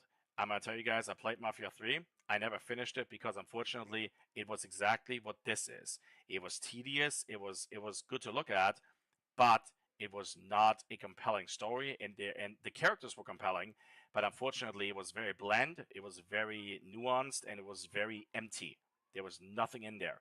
And as a result, the new game, Mafia: The Old Country, which I'm going to play because I'm a huge Mafia fan, goes back to the roots. The roots were you have a small open world, but you only explore it with a tight crafted story. Tight. Your story, your characters are at the center, and you only go where your characters want you to go with them. And that will basically put you into the world. And I think that is a perfect approach for the new Mafia game, because we're going to be in Sicily. And instead of being bigger, better, massa grande, yeah. And I wish actually Ubisoft would learn that. And here's the thing. Here's the other thing, guys. Ubisoft has actually done this. They learned from this game right here. From this game, Mirage. Mirage is the smallest open world that they've ever built. It is small, it is tightly crafted, and the focus is on stealth. The main focus is on stealth, which is really good. The story is okay, but let me tell you something. The voice acting and the actors they had in this one, 1,000 times better than AC Shadows. Not the best Assassin's Creed, passable, but I enjoyed that one more than I would enjoy this. I would play Mirage before AC Shadows. Smaller game, tighter story, focus on stealth, barely any combat, and you really need to use your wits because you're an assassin, which basically really encompasses what Assassin's Creed is supposed to be, and also they put a huge focus on parkour, and without a big open world. It was a nice open world. It was beautiful, absolutely gorgeous, but not as big, not massive, and I think that's what they need to go back to: smaller, tighter, smaller budget, better written characters, and that's just me. That's just me. Take this Animus bullshit out of the game. We don't need the Animus anymore. We don't need the freaking company behind it anymore. When you go into the machine and the memories, it was a good concept for Assassin's Creed 1, 2, and 3. And I think also it was in, 1, 2, and 3. It was a good concept, but I feel like it's dried out. It is completely dried out. You don't have to do this anymore. Don't do it. Just, I'm booting up the game. Put me into the world. Let me do my thing. Don't pull me out of it into the real world here. Don't do that. Because Assassin's Creed, at the end, you want a world to explore that you in real life could not. You want to explore times and in epic time periods of human history in a fictional setting, in a fictional character, a fictional story that you could not in real life. That's what they should be building on. This is what they should be doing, and this is what they should focus on. If you narrow that focus, if you put that to good use, you have my money. 100%. And this is what happened with AC Origins. I always wanted an Assassin's Creed in Egypt. They gave me that. I'm freaking happy. I'm replaying it right now. I'm having a blast. Is it still the same formula? Yes, it is. But the world is beautiful. The characters are better. The voice acting is better. And I'm invested in the characters and in the story. It's not the best story, but it's still better because it's still better than this. That's just me. That's just me. What I mean by all this is that if you like the RPG... Not speaking for anybody else here, just me. My personal opinion, all right? RPG-style Assassin's Creed games. This is another one. Not much of a shocker there. I want to come from that angle as well. I'm not sitting here like, oh my god, they didn't overhaul every single system in an established franchise. Are you kidding me? I'm just saying that, y'all, if you were hoping this would win you over, if you've played prior Assassin's Creed games and you were hoping this was different, that's not what's happening here. It is very much the same. There is no radical shakeup. Of the game could be. That is the nature of gaming in general. For me personally, I actually really enjoyed my time in the game, like I said, but I really liked Legendary Drop's take on this. Listen to what he had to say here. The game is what I like to refer to as aggressively mid. I actually watched that video literally just today, what he's saying right now. I'm not the entire video, but I watched a portion of that actually. It's a Trojan horse of a game. A Trojan horse of a game. That's very pretty. And when you peel back its exterior, there's really just nothing going on inside of it. Nothing at all. And I think a lot of people really expected that to happen. They saw that coming. But to be honest with you, contrary to popular belief, I wanted Assassin's Creed to be good. Okay, this is also my thing. I wanted this game to be good because it's the first one that we finally got in a Japan setting, but unfortunately we got Ghost of Tsushima before. And as I said before, Ghost of Tsushima ate Ubisoft's lunch. I'm gonna say this again. If Ubisoft would have released this game after Origins, or instead of Valhalla, would have... if this game right there would have came out instead of AC Valhalla, it would have been bazonkers insane freaking good. Because of the COVID bullshit, because of the lockdowns, people would have ate up this like no one. But instead it was Valhalla. And Valhalla was also bloated and mid, but nothing. But people were just craving for something different. If this game would have released instead of Valhalla, it would have been a smashing hit, because there would have been nothing else really out there of that size, of that scale, that would fill the voids of gaming. You know what I mean?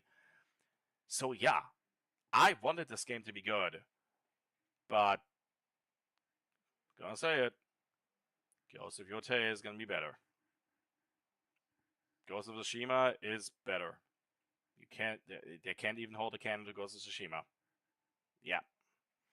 I want Ubisoft to be good. I want this company and this game to succeed because I've enjoyed it in the past, but I just haven't been able to get into it or play it because of what they've done with it over the years. And Ubisoft has mismanaged themselves into a corner at this point, and I don't think that they can escape. True. They've compromised too much. They've changed too many things. Their games have lost any real sense of identity. Exactly, the sense of identity. That's another thing here. They have an identity crisis problem with their individual franchise, and I'm saying with their big franchises, with with the Assassin's Creed franchise, with the Far Cry franchise, and also, well, not necessarily with Rainbow Siege, because that is multiplayer focused, so they don't really have a conflict right over there. But the biggest problem really is their biggest brands with AC, and also with Far Cry. They really have an identity crisis there, because I wanted Far Cry 6 to be good. I saw that they casted Giancarlo, the actor, for the villain. I was loving the decision. I loved the decision, and they didn't do anything with this character, which was so disappointing to me, because you wasted a phenomenal actor, a great actor that is so good, and you wasted his entire potential. You didn't utilize him in the fullest, and instead, like, I know what Ubisoft is capable of. If you guys go back to Far Cry 3, Far Cry 4, Splinter Cell,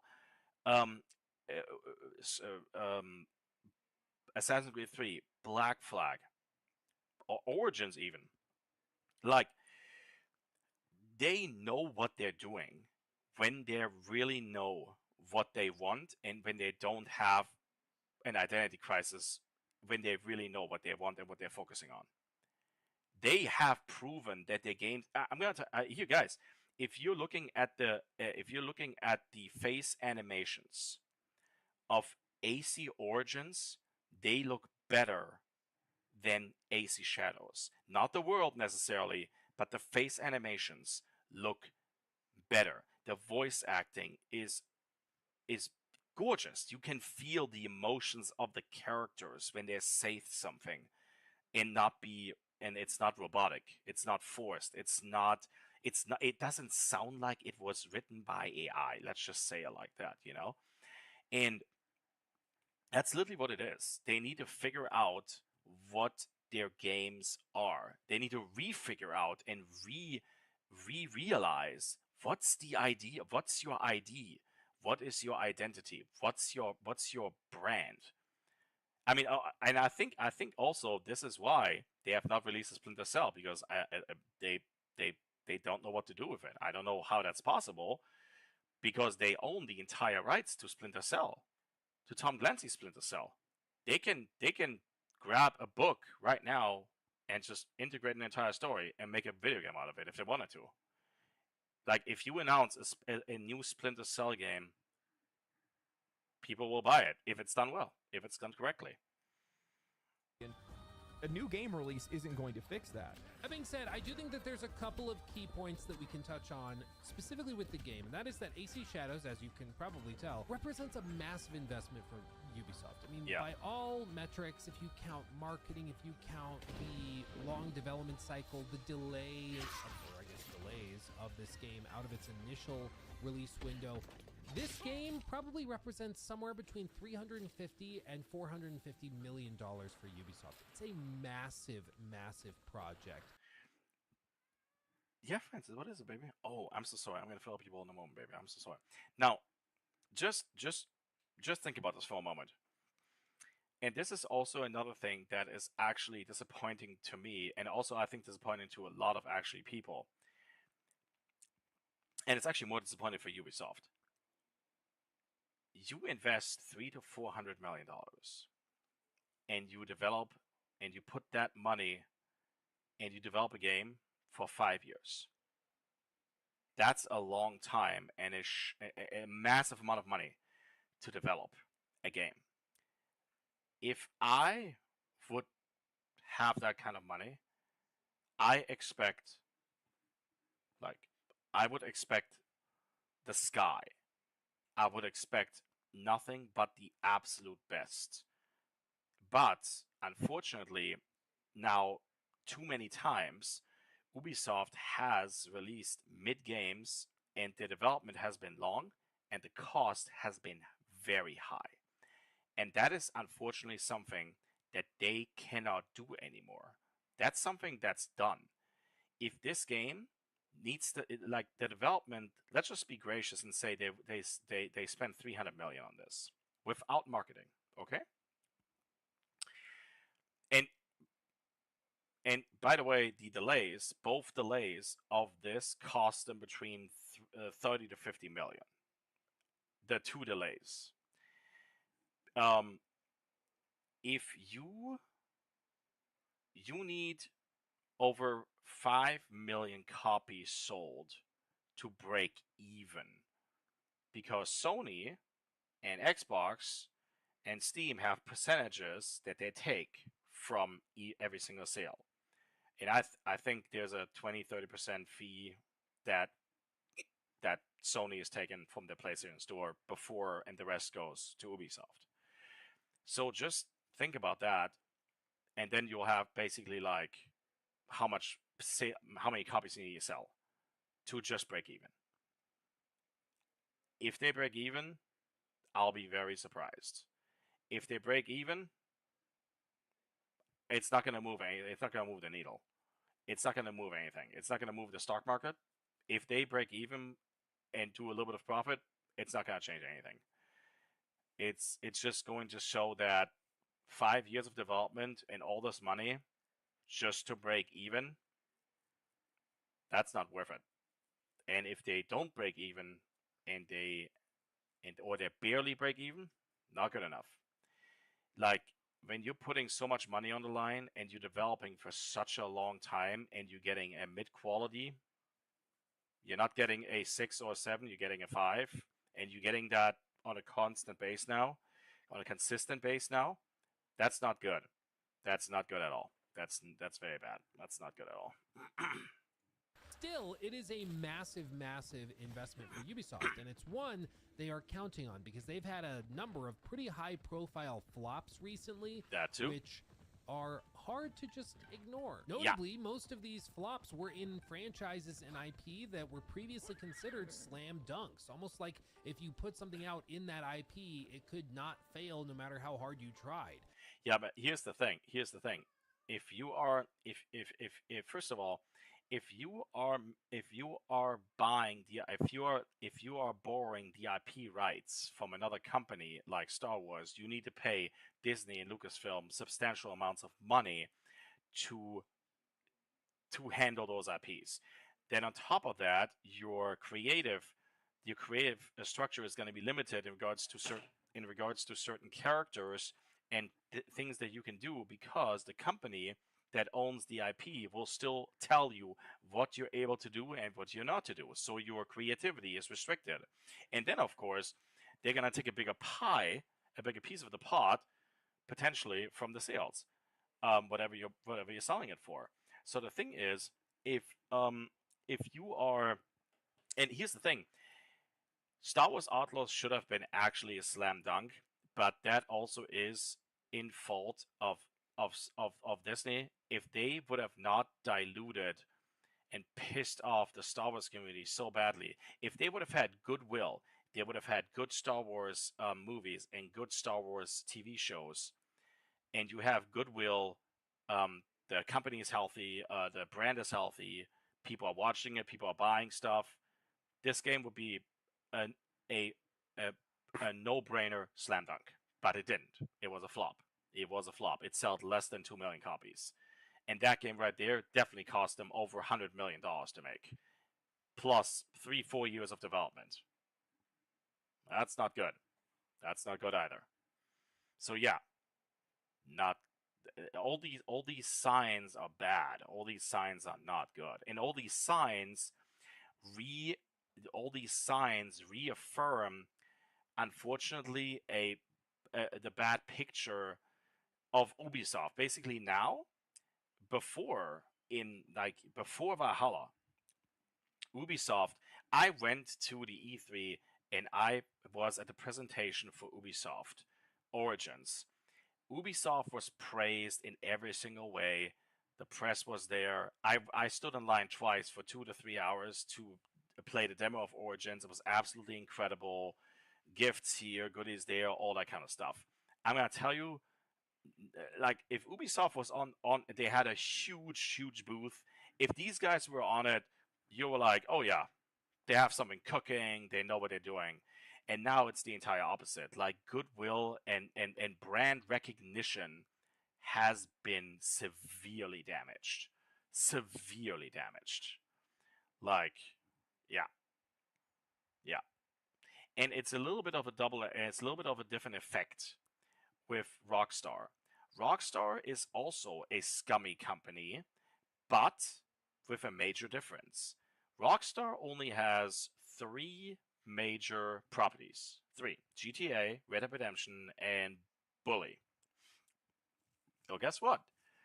They can afford to be scummy because they only release one game every 4, 5, 6 years. They invest even more money into their games. They develop them for a very long time.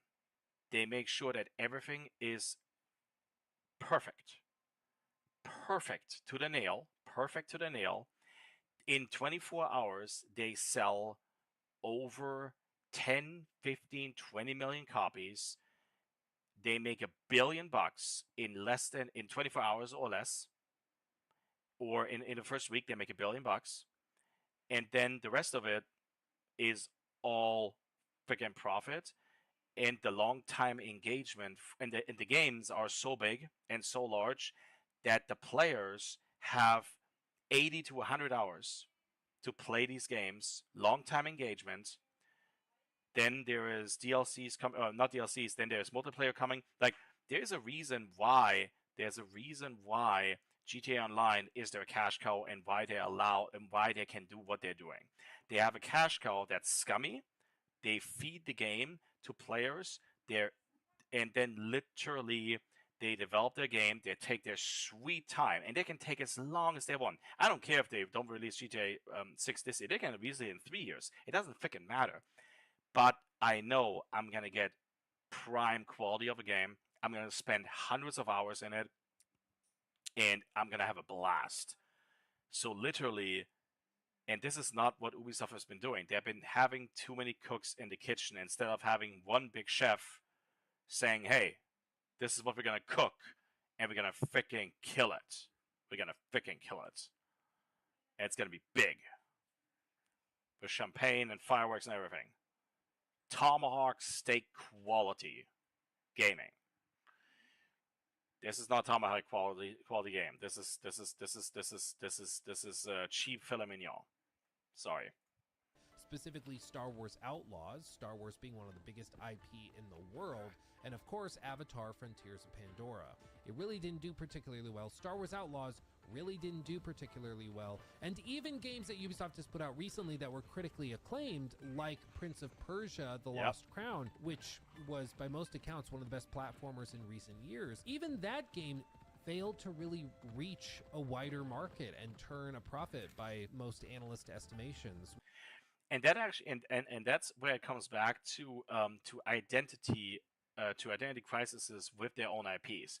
If you have a good game, a smaller production game that you're selling for above average price, and you have good gameplay, you have a nice character, but for some reason it still doesn't click, then something is wrong with your identity of the game. That you have done something to this brand that just for some reason you have lost the plot of that brand or of that IP. And I think they really have to really look individually at every single one of their IPs and really figure out, this is what we're doing with this. This is what we're doing with Far Cry. This is what we're doing with The Division. And and also don't do all at the same time. Take a close look at your biggest IPs and figure out what you're going to do. Or what most likely is going to happen is they're going to lend them off to other companies, let them borrow the IP, and somebody else is going to get a crack at it. So, and Ubisoft is going to just handle the IPs and not do any development anymore. I think that's actually going to happen. If AC Shadow is not breaking even or barely breaks even, then this is what's going to happen.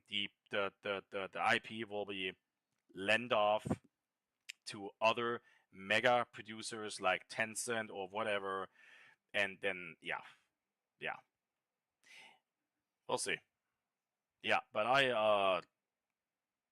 it's just sad because I really because I know what Ubisoft is capable of and because I know how good they are and they can be good. It's sad to see that this is happening. It's sad to see that this is happening because it's completely unnecessary. It didn't need it to happen.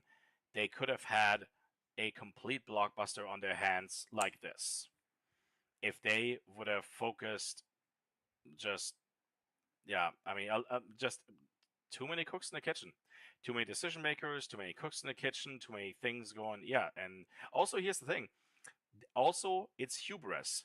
If they think they can release in 2024, 2025 mid games who are bugged out for a full price of $70, $70 for a video game is a lot of money.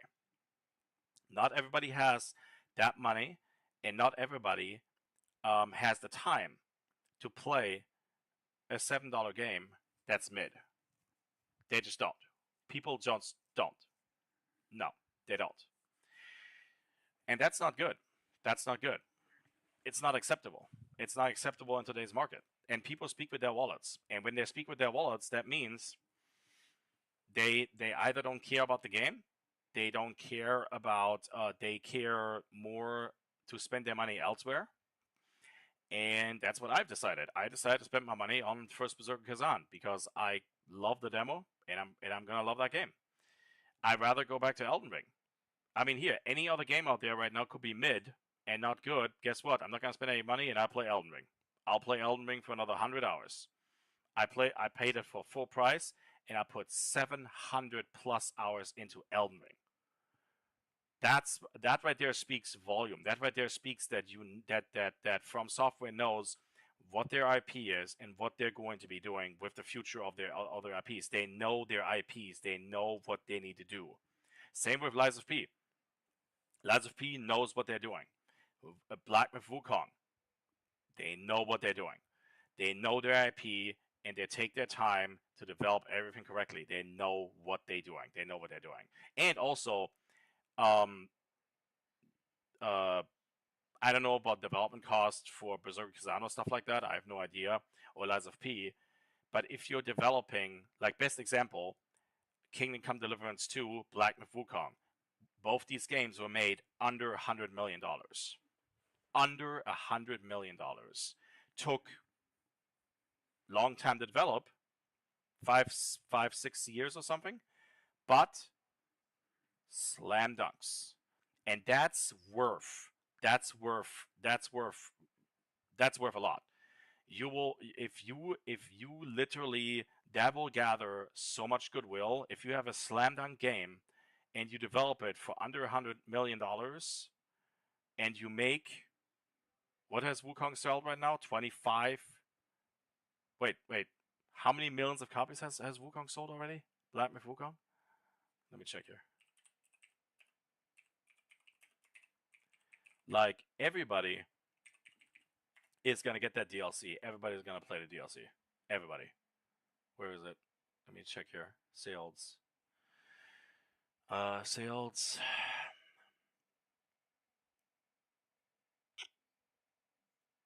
$20 million copies sold. That's incredible. That is incredible. Absolutely incredible. 20 million copies sold. That's a number this is a number that they need for AC Shadows. That's a number they freaking need. That's a number right there that they needed, right there. And I don't think they're going to be even if they reach 5 million, they're lucky. And if they don't reach that, that's not good. Really bad, really, really bad. But we're going to get more Assassin's Creed games. We're going to get more AC games because they already have Hexe in development. There's Assassin's Creed Jade, which is a mobile game, but it's been developed by a subsidiary from Tencent, which they put on hold. They have finished the game apparently, but Tencent is the one who's going to release it, and I think they're waiting to see what happens. So they've been holding on to this game. They've been keeping it in a shelf. Then there's like 2 multiplayer games that they want to do. Then there's rumors out there of an Assassin's Creed Black Flag remake. That people are saying it might be released at the end of the year. I doubt that actually because of the release window of GTA 6. If GTA 6 gets released this year, as intended, there won't be a Black Flag remaster because it's not gonna have a chance. It's not gonna have a chance. And then there is this other project called Invictus, which is a 3 different period Assassin's Creed game. So we have 3 different time periods in one game, but they're gonna be smaller. Each one, it's gonna be like one is Aztecs, the other one is India, and then there's another one. So they have 3 different time periods. So they have things cooking already that they already do after this. And yeah, Hexe is in full development and will be released next year. So the next Assassin's Creed is only it's only a year away. Or maybe less. It will be released either in the summer next year or September, October, or something. So there you go. So that's gonna be the next one. And apparently it's gonna be it's supposed to be similar to Mirage, a smaller, tighter game. So, yeah.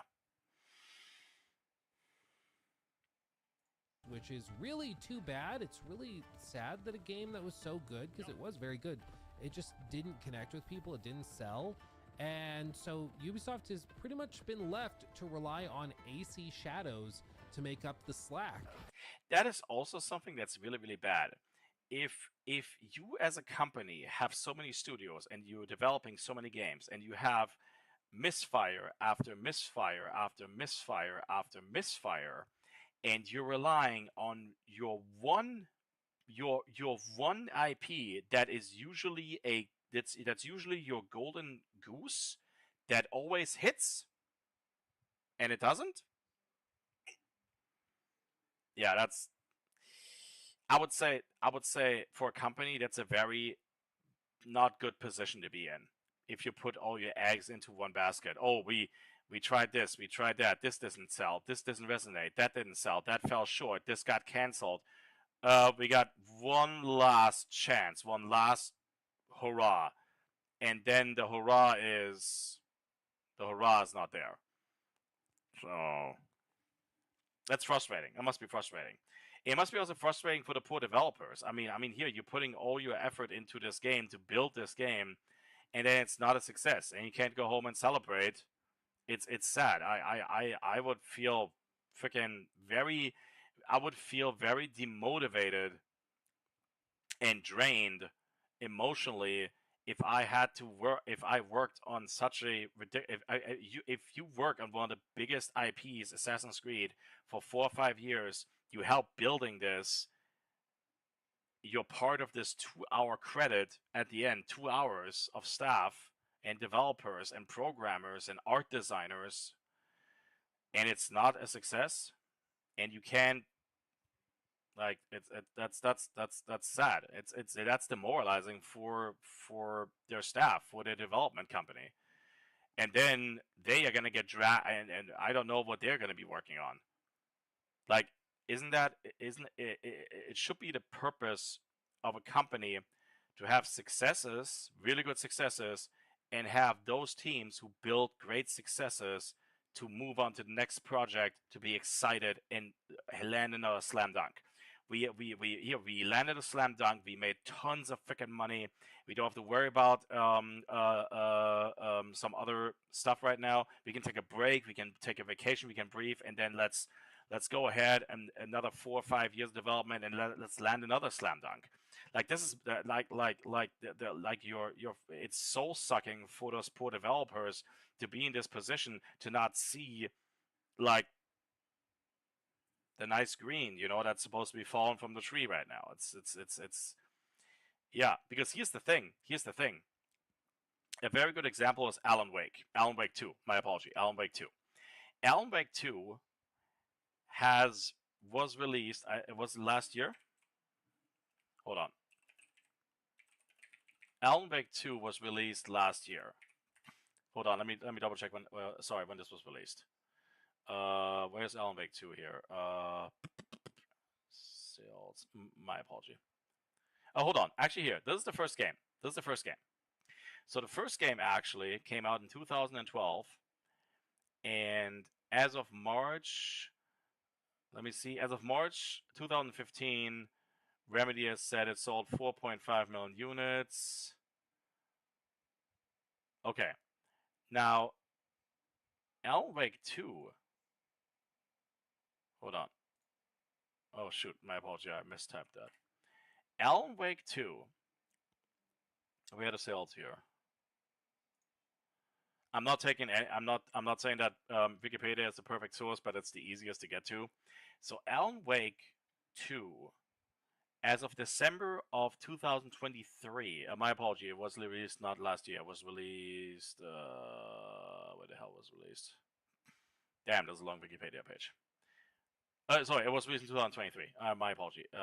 I said last year. My apology about that. So 2023 was released in October. And by December, Alan Wake had sold over 1 million copies. That's actually very, very good. That's very impressive. And here's the thing. By February of 2024, it only had sold 1.3 million units.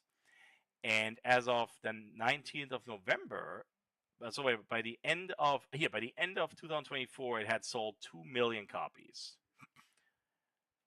So only by the end of last year, which is only 3 months, which was 3 months ago, they only now have broken even. I don't think Assassin's Creed Shadows has the luxury to break even a year from now or 2 years from now. They don't have the luxury. They don't have that. That's not a good sign. That's not a good sign. They don't have the luxury of that. Alan Wake was a little smaller, but also for Remedy, a substantial investment as well. And I mean, I'm enjoying Control. So I'm going to tell you guys something. If Control 2 comes out at some point, apparently it's supposed to be in development according to Wikipedia. I'm not sure if that's true. I'll get Control 2 in a heartbeat because I like that game a lot. So, yeah. And to try and recoup some of the crazy amounts of money that they've been dumping into these projects. Yeah, it's really like that. They have been just dumping so much money. They have just been dumping so much money into all of these projects that it is sad to see that, because they shouldn't be spending all this ridiculous money for mid-game development. That shouldn't be the case. They should be having slam dunks like a lot. Like Far Cry should be a slam dunk automatically. AC games should be a slam dunk automatically, and then Rainbow Six, of course, because it's multiplayer, should be an automatic slam dunk as well. And Rainbow Six has been praised as one of the most realistic multiplayer co-op shooters in a very long time, and that's been said by ex-military people, firefighters as well, also ex-police officers. They have said that this is one of the most realistic co-op multiplayer shooters, and it apparently I've never played it, but apparently it's very realistic, and it's a great multiplayer co-op experience. So yeah, so I really hope I can only hope that Ubisoft figures out their thing, looks at their IPs very closely, does an evaluation of their IPs, and really focuses on what they want to do, or they just gonna forget about it and let other people take care of their IP for a change. I don't know. Yeah, but we'll see. We'll see what's gonna happen. Okay, guys, I'm gonna finish up the stream here. Thank you so much for being here, everybody. And here, for Sage, my friend, I know enjoy First Berserker Kazan at midnight.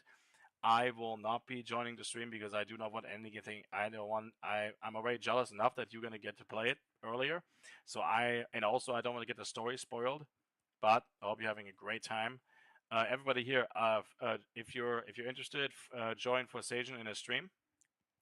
And everybody, thank you so much for the discussions. I had actually a nice relaxing stream to discuss some stuff and just like watch some stuff. I really appreciate it. And then basically having some great discussions. Take care as well, my friend. Take care as well. And yeah, we'll be back tomorrow. Hopefully we'll do our 2 streams. And guys, if you haven't, please subscribe to the channel Forge with Anubis Gaming and like and drop me a like if you don't mind. It helps the channel more than you may think. Thank you so much for everybody's support. Thank you so much for being here.